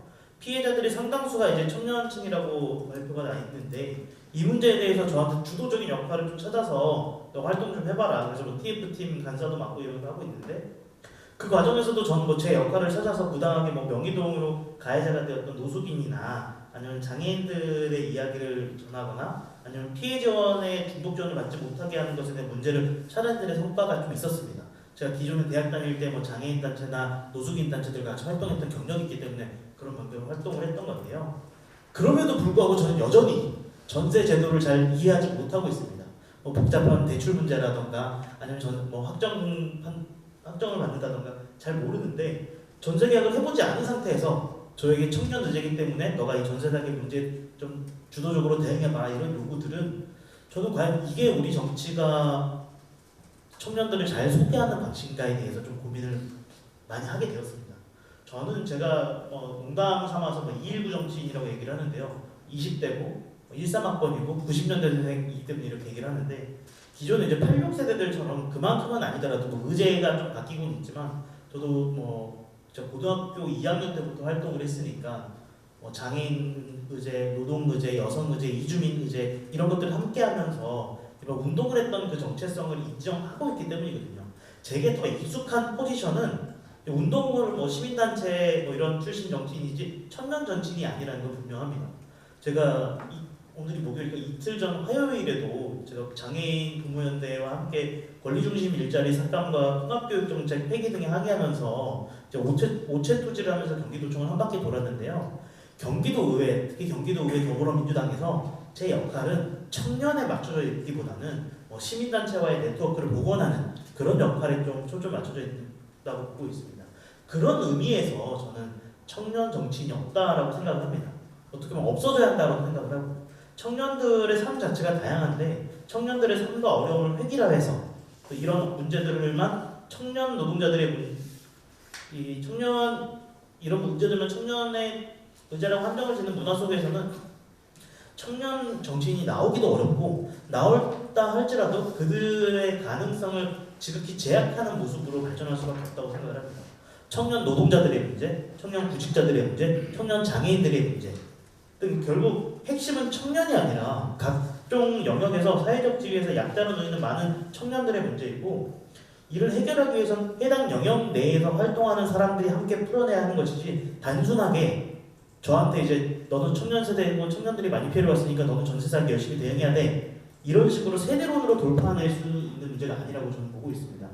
근데 아직까지 우리 사회 그리고 우리 정치권에서 청년들에 대한 기대는 여전히 어떤 영웅 같은 이 청년 정치인들이 나와서 현재 청년들이 겪고 있는 어려움을 다 헤쳐나가는 이런 영웅 서사를 기대하고 있는 것 같은데, 제가 분명하게 말할 수 있는 것은 그런 영웅 같은 서사로는 어떠한 문제도 해결되지 않을 것이다. 어떻게 보면 그런 서사들의 반복이 지금의 청년 정치에 대한 왜곡된 시선과 왜곡된 기대를 만들었다는 평가를 하고 있습니다. 청년들의 정치가 필요한가라는 이제 질문을 좀 던지고 싶은데요. 저는 더 많은 청년들이 제도권 정치에 들어와야 하는지, 쉽게 말해서 청년 의원들이 더 늘어나야 하는지에 대해서는 아직 확신이 별로 없습니다. 청년들이 의회에 진입해서 지금까지 무엇을 바꿔냈는지 아직 국민들이 체감해내지 못하고 있다고 저는 보고 있거든요.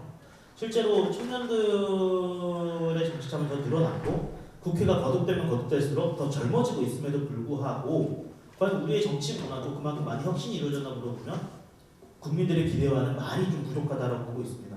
저는 저를 뽑아주신 주민들의 뜻이 일을 더 다른 사람보다 열심히 있어 잘할 것이라는 기대가 물론 있긴 있었겠지만, 그것보다는 제가 현역 의원과 경선도 붙고 전직 의원들과 경선을 붙었어서 이길 수 있었던 것은 저보다 제가 일을 더 잘할 것이라는 기대보다는 기존의 정치 문화, 기존의 의회 질서 이런 것들의 균열을 내고 바꿔내보라는 기대가 있었다고 저는 생각을 합니다. 그런데 이제 의회에서 청년 정치인들이 현실은 어떠한가를 살펴보면 선배 의원님들 눈치를 봐야 되고요. 순리대로 기존의 관행과 질서 속에서 자신들의 자리를 찾기 위한 투쟁에 전념을 해야 되는 경우가 상당수 많습니다. 현실적으로 의회라는 것이 굉장히 보수적이고 하다못해 자리 배치도 초선의 맨 앞자리 앉고 그중에서 나이 순으로 배치하면 이제 저 같은 경우는 맨 앞자리에 앉게 되거든요. 그런 질서들이 매우 공고하기 때문에 자신의 뜻을 관철시킬 수 있는 가장 쉬운 일이 의회에서는 다수의 공감을 얻는 일이거든요. 그렇기 때문에 어쩔 수 없는 일이라고 하더라도 저는 그렇게 청년 정치인들이 할 수밖에 없는 현실이 국민들의 기대와 맞는지는 한번 살펴볼 필요가 있다고 생각합니다. 요즘에 아니고 이미 거의 5, 6년 되는 것 같은데요. 86세대들이 비계적 퇴진을 요구하는 그거 맞습니다. 그들의 시대는 끝났고 그 시대 정신이 이미 없어졌기 때문에 새로운 시대 정신을 가진 사람들이 정치를 해야 된다는 얘기 많이 하시는데요. 저는 그걸 동의하지 않고, 물론 또 선배 세대들이 후배를 키우는데 실패했다는 지적에 굉장히 공감을 합니다. 근데 과연 지금 청년 세대들, 이른바 2030 세대들이 그 86세대들이 바꾸는 현실만큼의 변화를 만들었는지, 그리고 그 권력의 공백을 감당할 만큼의 역량과 세력이 되는지, 그리고 그 당시에 그들이 보여줬던 시대 정신을 과연 우리 세대들이 만들어낼 수 있는지 저는 아직 의문이기 때문입니다. 저는 청년 세대들이 각자의 자리에서 치열하게 좀 투쟁하는 필요가 있다고 생각을 합니다. 아까 말씀하셨던 계속 여의도에서 당직 맡고 당내에서 활동한 것이 거의 유일한 경력이 되는 그런 정치인들보다도 각자의 자리에서, 지금도 시민단체나 이런 것들 가보면 각자의 자리에서 치열하게 투쟁하는 청년 활동가들이 많거든요. 저는 그런 사람들이 결국 실력을 쌓고 또 정치에 계신 분들이 그런 사람들을 등용을 해서 현실의 문제들을 현장에서 겪어본 사람들이 저 문제 해결을 잘할 수 있다고 보거든요. 그런 분들이 저는 정치에 들어와서 단순하게 청년 정치인이 아니라 다 현장의 전문가지만 또 청년이네, 이런 관점으로 좀 시작을 하시는 게 좋다고 보고 있습니다. 결국 청년인 정치인이 아니라 노동 문제를 위해서 치열하게 투쟁하는 청년이 정치를 하는 것이고, 성평등을 위해서 싸우는 청년이 정치를 하고, 장애인 차별철폐를 위해서 자기 몸을 던지는 청년들이 정치를 해야 한다, 저는 이렇게 보고 있습니다. 그저 청년이라는 이유로, 당에서 오래 활동했다는 이유로 정치를 하려고 한다면 지금 국민들의 이러한 기대를 받아안기는 어려울 것으로 저는 보고 있습니다. 이 토론을 준비하면서 저는 이제 발제문을 미리 보고 토론문을 준비했기 때문에 많이 걱정을 했습니다. 특히 또 청년 정치를 내게하면서 당선된 청년 정치인이 이제 와서 그 사다리를 걷어차려는 듯한 모습으로 보일 것 같아서 마음이 좀 불편했는데요. 저는 그렇지만 이런 얘기를 하고 싶었던 거는 청년 세대론에 기반한 이 청년 정치당론으로는 이 시대의 파고를 넘어설 수 없다. 결국 우리가 만들어낸 시대의 당론들, 우리가 만들어낸 시대의 정신들이 기존의 이 권력에 만들어질 것 같은 권력 공백을 어떻게 메꿔나갈 수 있는가, 이 고민들이 더 많이 필요하다고 보고 있습니다. 국민들의 기대와 또 시대의 열망을 안아내려는 청년들의 정치를 바라는 마음으로 이렇게 고언을 좀 드렸습니다. 이상입니다.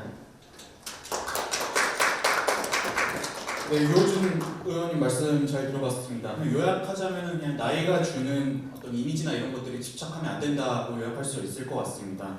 청년들이라고 해서 뭐 꼭 청년 문제만 맡아야 되는 것도 아니고 또 청년들 스스로도 자기를 이제 어떤 마이너리그나 유소년 리그에 가둘 게 아니라 그냥 동등한 어떤 동료로서 이제 어떤 의제를 다루고 바꿔나가기 위한 노력을 해야 된다 이 말씀을 해주셨고요.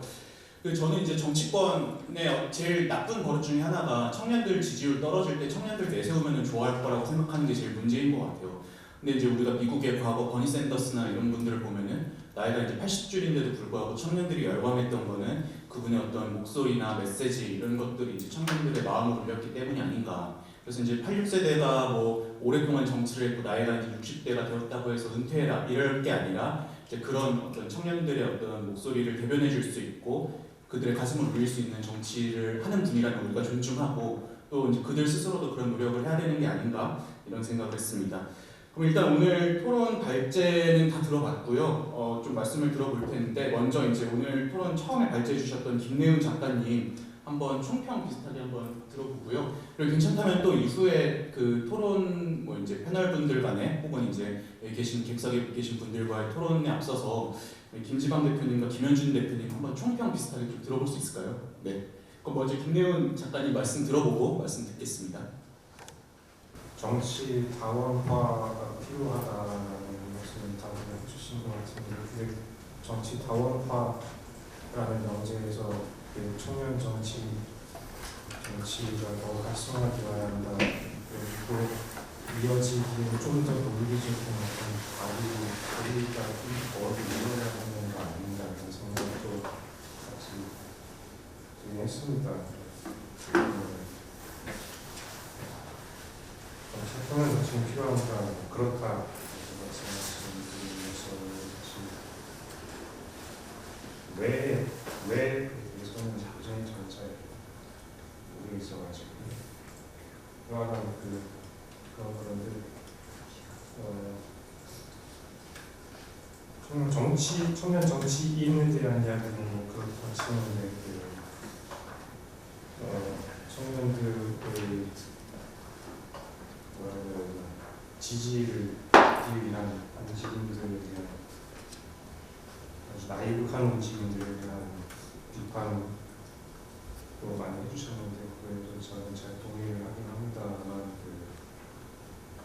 그래서 결론은 그 개개인들의 이야기들 그 청년이라는 말이 가려진 그 사람들의 이야기를 많이 들어야 그 조명을 해야 된다. 근데 그게 어떻게 실질적으로 가능했는지에 대해서는 사실 저는 잘 모르겠어요.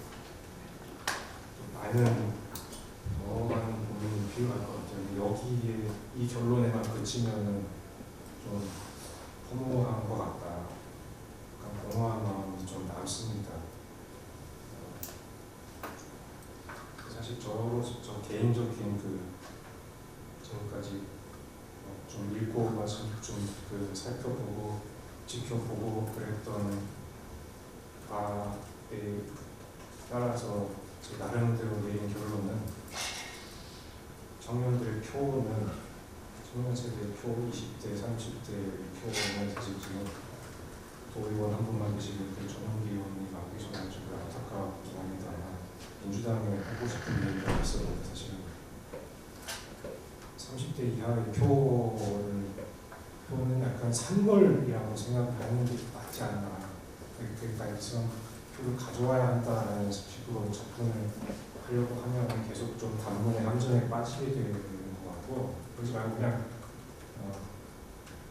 처음에 이 본인들이 민주당에서 당선될 때 공약했던 것들 그냥 그런 거 차근차근 잘 착실히 하려고 노력하고 저걸 노력하는 모습을 보여주려고 하다 보면은 자동적으로 좀 따라오게 될 것이다. 저는 그렇게 생각을 하고요. 그게 아니고서 이를테면 이계남의 표를 가져와야 된다, 도로 가져와야 된다 이런 식으로 접근하다 보면은 진짜 있던 표도 다 날아가고 이게 생기지 않고 그런 경복으로 가게 될 것이다.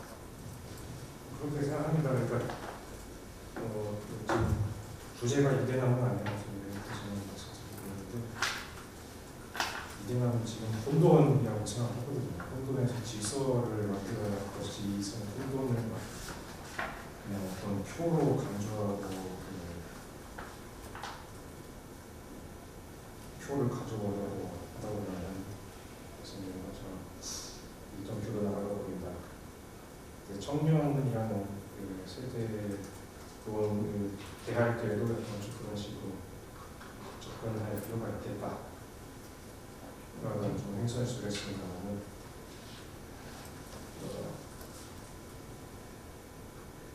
더 많은 이야기, 더 복잡한 논의가 필요하겠다 이런 의견으로 가지고 네.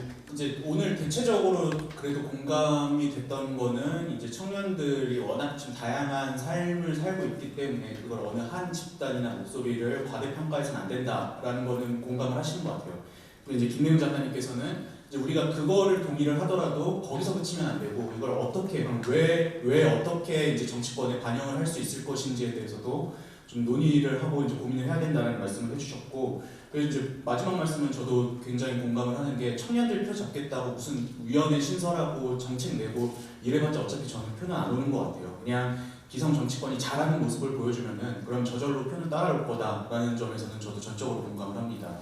그 김지방 대표님이랑 김효준 대표님께 약간 좀 양해를 구할 게 제가 생각해 보니까 모양새가 일단 토론을 하고 마지막에 총평을 듣는 게 훨씬 나을 것 같더라고요. 혹시 양해를 좀 구해도 되겠습니다. 네, 그럼 일단은 토론을 저희 한 시간도 없고 하니까 10분 정도 안에 한번 좀 의견을 들어보고 마지막으로 두 분 대표님 총평을 들어보고 마무리를 하겠습니다. 혹시 먼저 오늘 여기 패널 분들에게 뭐 주시고 싶은 질문 있으시면 해주셔도 좋고요. 패널 분들 간에도 이제 좀 이거는 뭐 추가적으로 여쭐 게 있다 하시는 분 있으신가요? 아 네. 그래서 지금 여쭙고 싶은 것은 최근에 정부에서 빈 일자리 청년 정책 지원 제도를 도입했습니다. 그래서 빈 일자리라고 하면 뭐 대표적으로 물류 택배업이라든가 아니면 조선업 같은 그런 부분에서 정부가 이제 200만 원씩 금전적인 지원을 한다는 정책인데요. 이 정책 같은 경우도 아까 말씀드린 것처럼 이제 구체적인 대안이라기보다는 현금 살포성, 단기 지원성이라는 비판으로부터 자유롭지 못할 것 같습니다. 그래서 이런 부분을 좀 구체적으로 하기 위해서 사회 제도적이고 구체적인 그런 방안들이 좀 논의가 돼야 될 것 같은데요. 청년 지금 말씀드린 사례처럼 그런 지원금, 단순한 지원금 제도 외적인 부분에서 이제 의회에서도 계속 일을 해오셨으니까 구조적인 변혁을 좀 가져올 수 있는 그런 제도적인 차원의 논의들도 많이 하셨을 것 같습니다. 그 부분에 대해서 말씀을 좀 여쭙고 싶습니다. 이런 질문들이 제가 항상 참 어려워하는 질문인데요. 일단은 아까 말씀드린 정부의 그런 지원들에 대해서 제가 제 개인적인 판단을 하자면 그게 과연 미래를 기대할 수 있는 지원이다. 그 산업 자체가 내가 당장 몇 년은 그 지원이 끊겼을 때도 내가 그 산업을 통해서 내 인생을 영위할 수 있는가에 대한 기대. 특히 요즘에 당장 저만 해도 저는 건설회사를 다니다가 이른바 이직을 한 건데 이 일이 제 일의 마지막 일이라고 생각하지 않거든요. 이거 끝나고 또 다른 일을 찾아야 할 텐데 이런 시대와 이런 세대들의 특수성을 감안하지 못한 제도자. 그러니까 우리가 택배나 조선업 일자리가 좋은 일자리라고 한다면 그 일자리를 과연 평생 직장으로 갖고 갈 세대가 이미 아니거든요. 제가 보기에는. 근데 여전히 그 관점에서 그 산업의 인력 수요가 부족하니까 그걸 끌어내기 위한 제도라고 생각하지 저는 이게 청년 근로지원이라고 생각하지는 않습니다. 그리고 요즘 구체적인 내용이라고 말하자면 저는 경기도 의원이기 때문에 경기도에서 일어나는 얘기들을 말씀드릴 수밖에 없는데요.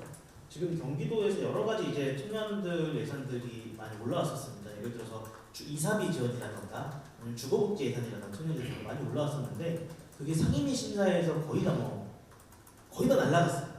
전액 100이라고 치면 한 20, 30만 남고 올라왔는데 저는 그 이유가 그런 걸 생각해요. 단순하게 이게 이사를 사는데 지원금을 얼마 준다 이런 문제가 아니라 이런 특수성을 좀 고민해야 된다는 생각을 해요.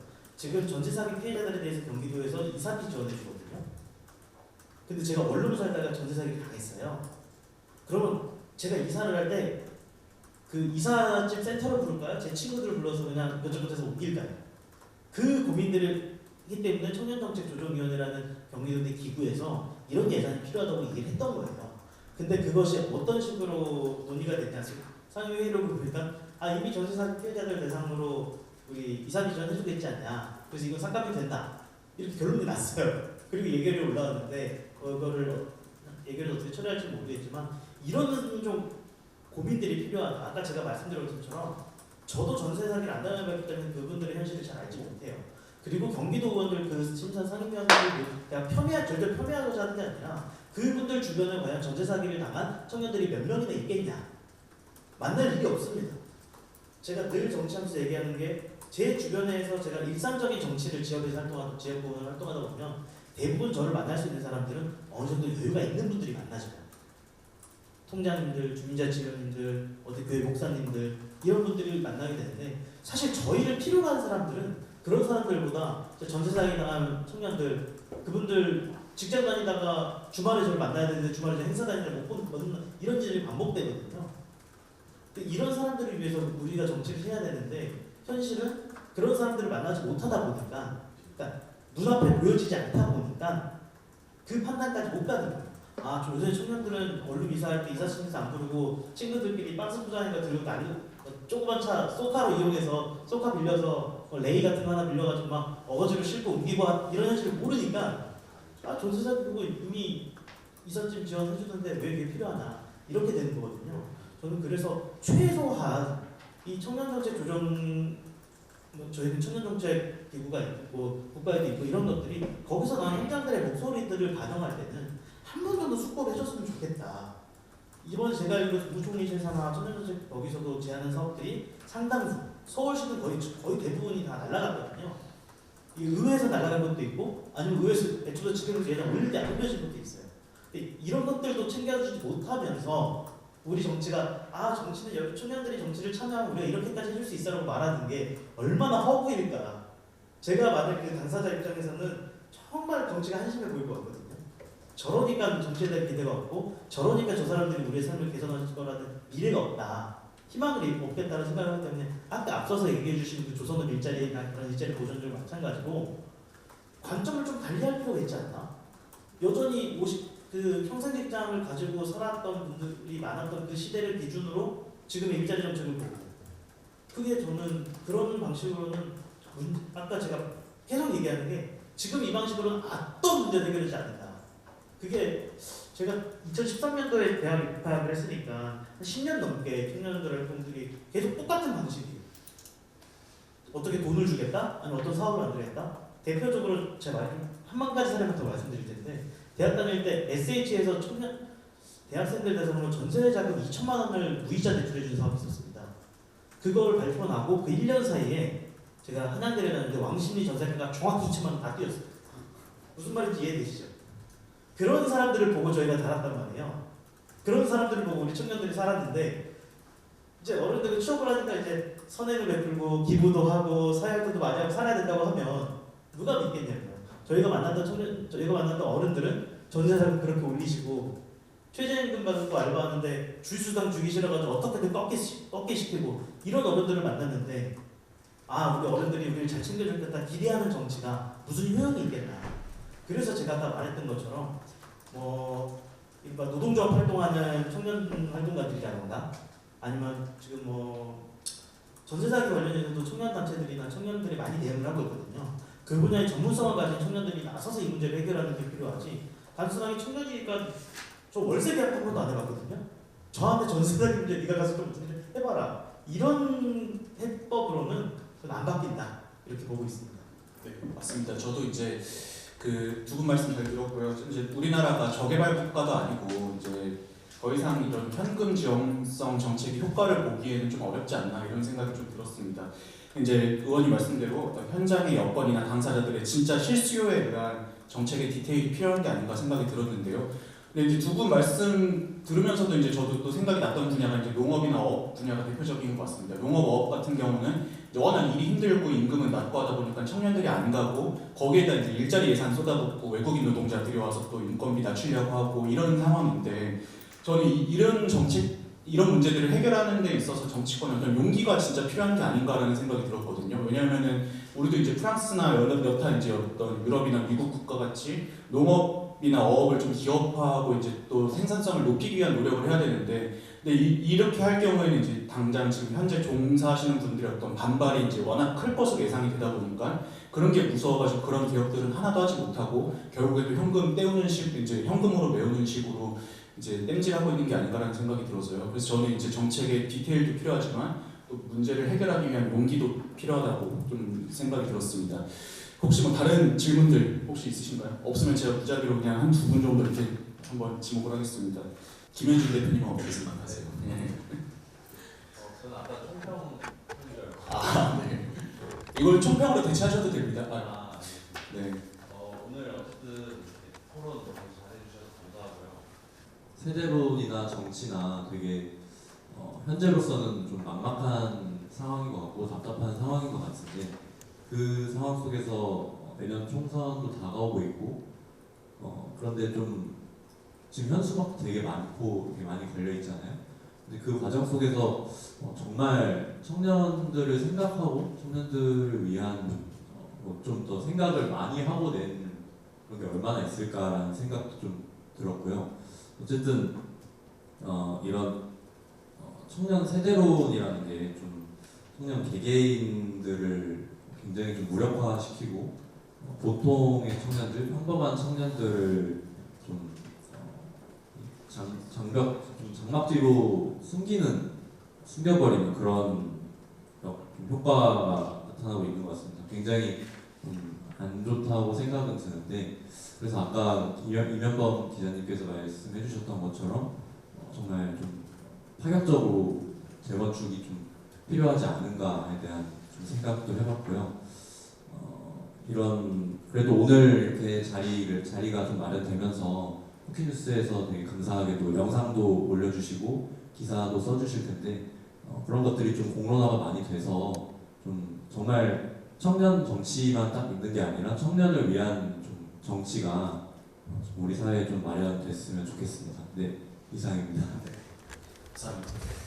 저는 이제 요즘 뭐 얼마 전에 롤드컵 때문에 또 난리 났었는데, 저는 사실 스타리그 세대거든요. 그래서 2000년대 초반에 온게임의 스타리그 즐겨서 봤었는데, 이제 뭐 스타크래프트도 그렇고 리그 오브 레전드도 그렇고 리그가 처음 생기면 아무래도 이제 수준이 조금 조악하고 어설플 수는 있는 것 같아요. 근데 이제 점점 시장이 커지고 경쟁이 심화되면서 그 수준도 높아지기 마련인데, 이 청년 정치라는 게 그런 지금 상황이 아닌가. 이제 정치권에서 청년들이 주목받기 시작한 게 뭐 얼마 안 됐잖아요. 그러니까 앞으로 또 이 시장도 커지고 경쟁이 또 이제 활성화되다 보면은 또 이 정치권에서 다루는 어떤 청년 담론의 수준도 높아지지 않을까 그렇게 생각이 됩니다. 마지막으로 이제 패널분들 말씀 듣고 이제 최종적으로 김지방 대표님 총평 듣고 마무리를 하겠습니다. 먼저 안 PD님 부탁드릴게요. 저는 사실 질문 드리고 싶은 게 있어서 이제 말씀드렸던 건데요.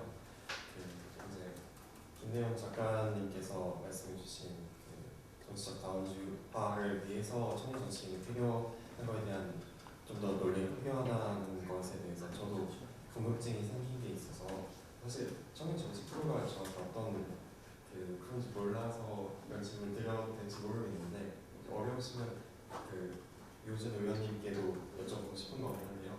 실제 사실 청년 정치인들이 지금 정치에 뛰어들 때 지금 많이 경제 구도를 만드는 것처럼 기존의 기성 정치인들을 찍어 누르겠다라는 목표를 갖고 오진 않을 것 같은데, 대부분 청년 정치인들이 정치계에 오겠다고 했을 때 어떤 목표나 비전을 갖고 오는지 알고 싶어서 혹시 답변해 주실 수 있으면. 지금 3명한테 광역 D를 넣어주셨는데 한 분만 부탁드릴게요. 지금 시간 관계상. 네.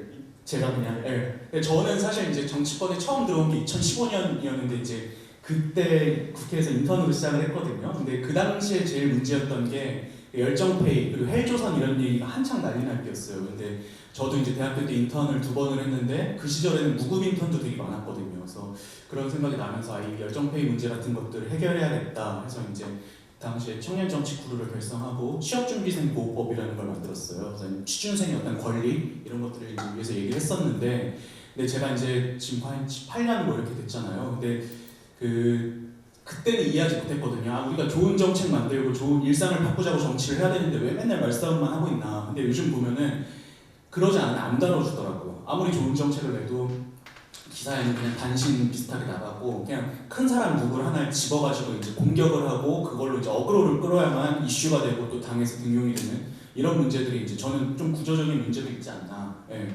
그런 좀 생각이 들었습니다. 이혜지 대표님부터 그럼 이제 저희 발제 순서대로 좀 얘기를 들어볼게요. 질문을 하셔도 좋습니다. 한 분 정도만. 예. 네, 저는 소감을 말할 거고요. 네, 우선 제가 이거 토론을 발제할 때 저도 감사 인사를 못 드려가지고 이렇게 귀한 자리에 초청해 주셔서 다시 한번 감사드리고요.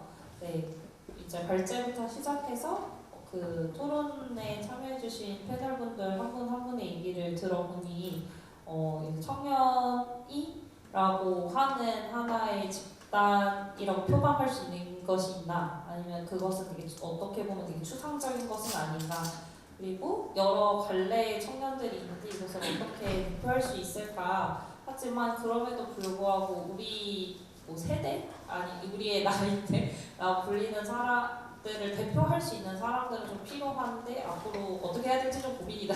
이런 얘기들이 좀 공감대가 생겼다라는 생각이 좀 들었고요.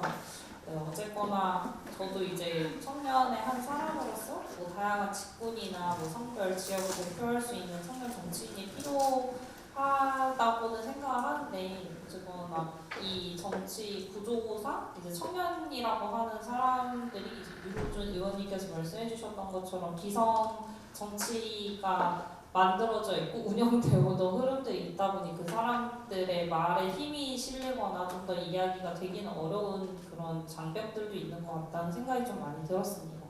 네, 그래서 앞으로 어떻게 해야 될까라는 고민들을 저도 이제 토론에서 얘기해 주신 것들을 좀 들으면서 좀 고민이 됐었는데, 오늘 살짝 언급되기도 했었던 그 전세 사기 관련해서는 사실 어떤 되게 많은 청년들이 결론만 얘기하자면 좀 공통된 이슈들에 있어서 좀 같이 대응을 하는 것부터 좀 같이 해볼 수 있지 않을까라는 생각이 좀 들었던 것 같아요.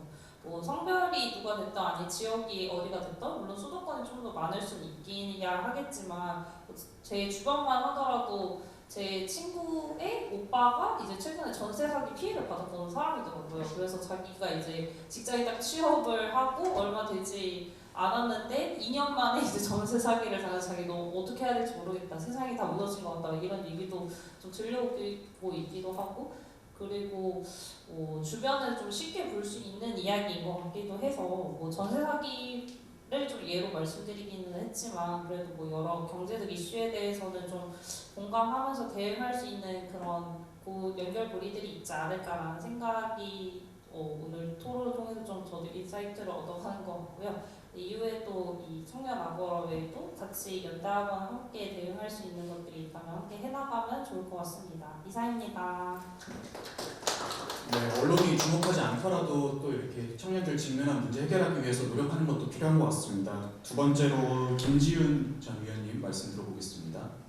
네, 사실 저 같은 경우는 이제 아무래도 행정부와 함께한 이제 정책 결정 과정에 참여하고 있는 청년이다 보니까 이 청년 정치에서의 세대 문제에 대해서 제가 얼마나 좀 깊이 있는 이야기를 할 수 있을까 사실 걱정을 했었던 게 사실입니다. 네, 아까 유 의원님 말씀 들으면서 그 소카로 이사를 했던 청년이 바로 저거든요.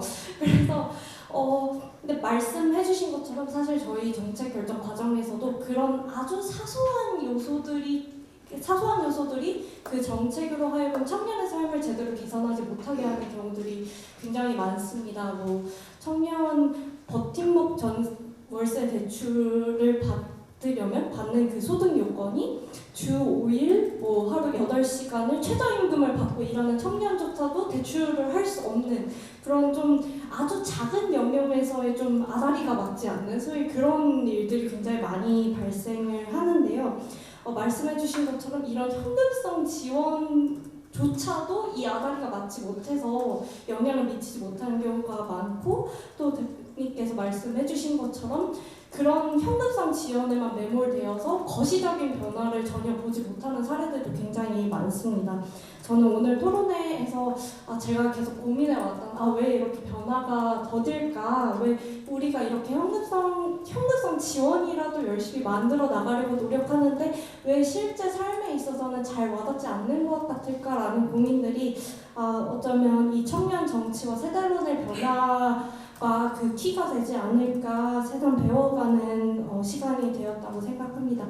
오늘 좋은 자리 불러주셔서 진심으로 감사드립니다. 감사합니다. 다른 데도 그렇지만 클래스 차이는 디테일에서 오는 것 같습니다. 임현범 기자님 말씀 들어보도록 하겠습니다.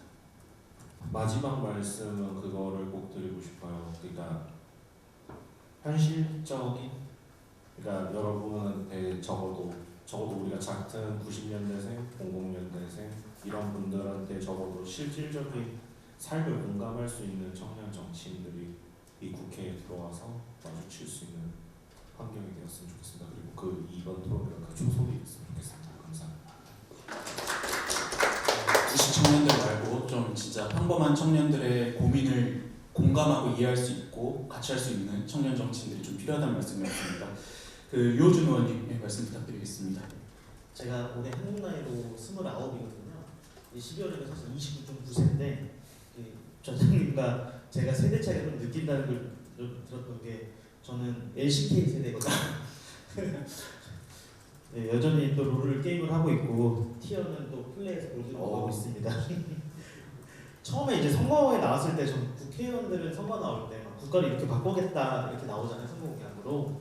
근데 경기도 의원들이나 뭐 기초 의원들은 동네 이것저것 짓겠다라는 얘기만 하고 나왔던 게 기존의 문화더라고요. 그래서 저는 이제 마을 버스에 저상버스 전환을 또 도에서 지원했으면 좋겠다, 아니면 정신건강학과 치료비들을 좀 지원했으면 좋겠다, 이런 경기도에 필요한 변화들을 공약으로 내면서 선거를 치렀습니다. 이게 또 새로운 시도라고 평가를 받았었는데요. 저는 지금도 매주 단위로 의정활동 보고를 내고 또 한 달 단위로 의정활동 목표를 점검을 하고 또 본회의에서 제 표결 내용에 대해서도 주민들한테 모두 카드 뉴스를 만들어 설명을 드립니다. 미리 캔버스를 굉장히 이용하고 있는데요. 제가 정치를 시작하기 전에 제가 정치인들에게 기대했던 것들을 제가 하나하나 시도해가면서 하는 이제 나름의 저를 대상으로 하는 실험도 좀 재밌게 하고 있습니다. 이런 다양한 시도들로 기존의 정치적 관행들에 대해서 균열을 내는 그런 청년 정치인들이 더 많아졌으면 좋겠다는 마음을 가지면서 마무리하겠습니다. 감사합니다. 사실 저는 스타크래프트에서 택배밀상 한창 이제 날고길 때 그 세대여가지고 요즘에 뭐 LCK에서 뭐 룰러니 구마요시 이런 분들 하나도 모르겠더라고요. 근데 불과 지금 10살 차이도 안 나는데도 이런 이 어떤 보는 눈이나 문화의 차이가 있는데 이제 기성 정치권과 청년들의 차이도 오죽할까. 그래서 이제 그만큼 소통이나 자주 이제 교류하고 이런 게 필요한 것 같습니다. 그럼 마지막으로 이제 오늘 이 자리를 또 있게 해주신 우리 김지방 쿠키미디어 대표님 총평 들어보고 마무리하도록 하겠습니다. 예, 제가 마지막으로 얘기할까 되게 부담스러운데요. 뒤에 다른 얘기하셔도 괜찮습니다. 오늘 김내용 작가의 발제부터 또 토론까지 정말 재밌게 잘 들었습니다. 특히 또 이동수 대표님이 스타리그를 좋아하신다 보니까 제가 또 동질감이 느껴지고 예, 제가 오늘 발제 들으면서 여러분들 얘기 들으면서 정말 우리하고 다르구나 하는 생각이 든 게 있거든요. 이거 저는 다르다고 하면 이제 틀렸구나라고 얘기하는 것처럼 들려서 거부감이 들릴지 모르겠지만 틀렸다고 생각하지 않고 특성이라고 생각하는데요. 지금 청년 세대들은 제가 생각하기에는 들으면서 생각한 게 이게 같은 또래 간의 연대보다는 같은 관심사 아니면 같은 가치관, 같은 호기심이 가지고 있는 사람들과의 어떤 그룹 이런 거에 더 중요하구나. 그리고 여럿이 이렇게 같이 뭉쳐가지고 무엇을 하는 것보다는 나 자신의 독립성 이게 더 중요하구나. 그래서 어떤 세대론으로 뭉치려고 하니까 나는 다른데 왜 나를 세대론으로 묶지 이런 목소리를 다들 하셨잖아요. 그게 여러분들의 특성이 아닌가 하는 생각이 기성세대로서 들었습니다. 그래서 그런 특성을 가지고 여러분들이 사회에서 활동하면은 그만큼 또 사회가 그렇게 바뀌는 거고요. 또 그게 또 여러분들이 이 사회에 끼친 영향이고 청년 정치도 결국에는 그런 모습이 아닐까 하는 생각이 들었고요. 또 기성세대 입장에서 또 하나만 더 말씀드리자면은 저는 이제 제가 꼰대가 됐다고 생각하는데 어떤 점에서 제가 꼰대인가 생각해 보니까 젊을 때하고 지금하고 제가 바뀐 게 하나는 사람에 대한 불신이에요. 젊을 때는 우리 내 또래 내 옆에 있는 친구들 보고 내 앞뒤 선후배들 봐도 다들 마음이 선하고 착하고 세상에 대한 애정이 있고 정의감이 있고 하니까 우리 세대가 커서 더 이 사회에서 역할을 하게 되면 세상이 더 좋게 바뀌지 않을까 그런 마음들이 있었거든요. 근데 기성세대가 될수록 점점 그런 게 사라지더라고요. 사람은 참 자기 위주로 생각하게 되고 이기적인 것을 먼저 이렇게 이기적인 행동을 결국 할 수밖에 없구나 이런 경험들을 하니까 사람에 대한 불신이 생기고 또 하나는 냉소가 생기거든요. 뭐냐면은 세상이 더 좋게 바뀔 거라고 생각하고 무엇을 해보기도 하고 뭐 바라기도 하고 투표를 하기도 하고 하는데 그 결과가 기대했던 거하고 다르면은 세상은 좀처럼 바뀌지 않는 것인가 아니면 선한 뜻만 가지고 있다고 해서 세상이 좋게 바뀌는 것은 아니구나 이런 경험을 하다 보면 냉소에 빠지게 되더라고요. 결국에는 기성세대가 될수록 다른 사람들 말에 잘 귀 기울이지 않고 다른 사람들 불신하게 되는 게 꼰대인 것 같고 저도 그래서 그런 점에서 꼰대가 되는 것 같은데 반대로 젊다는 것 청년이라고 하는 거는 어떤 뭐 입장이나 가치관보다도 사람에 대한 아직 희망을 가지고 있고 세상을 더 좋게 바꿀 수 있다고 하는 의지를 포기하지 않는 것이 청년이 아닌가 하는 생각이 들거든요. 여러분들이 비록 제가 이제 기성세대로서 꼰대 같은 얘기를 했지만 여러분들은 이 꼰대들을 닮지 말고 정말 청년다운 청년 정치를 해주시면 좋겠다 그런 생각이 들었습니다. 특히 저희 청년 아고라 1년 동안 하면서 저희가 다른 토론회도 많이 하거든요. 토론회 하는데 청년 아고라에 오면 어떤 생각이 드냐면 다른 토론회에서는 자기들의 입장에서 얘기를 합니다. 의사들은 의사의 입장, 정치인은 정치인의 입장, 시민단체는 시민단체 입장에서 얘기하는데 청년 아고라에 오면은 여러분들이 하는 얘기는 여러분의 입장에서 하는 얘기가 아니고 여러분의 마음에서 하는 얘기라는 생각이 들더라고요. 여러분들이 하고 싶은 이야기, 여러분들이 바라는 이야기들.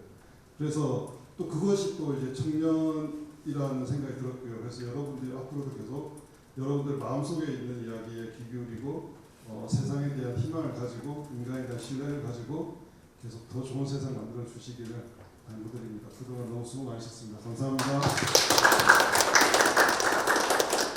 네, 사람에 대한 어떤 냉소와 불신을 말씀해 주셨는데 여기 있는 청년들을 대해 주시는 모습은 누구보다 따뜻하셨다는 생각이 들어서 되게 감사했습니다.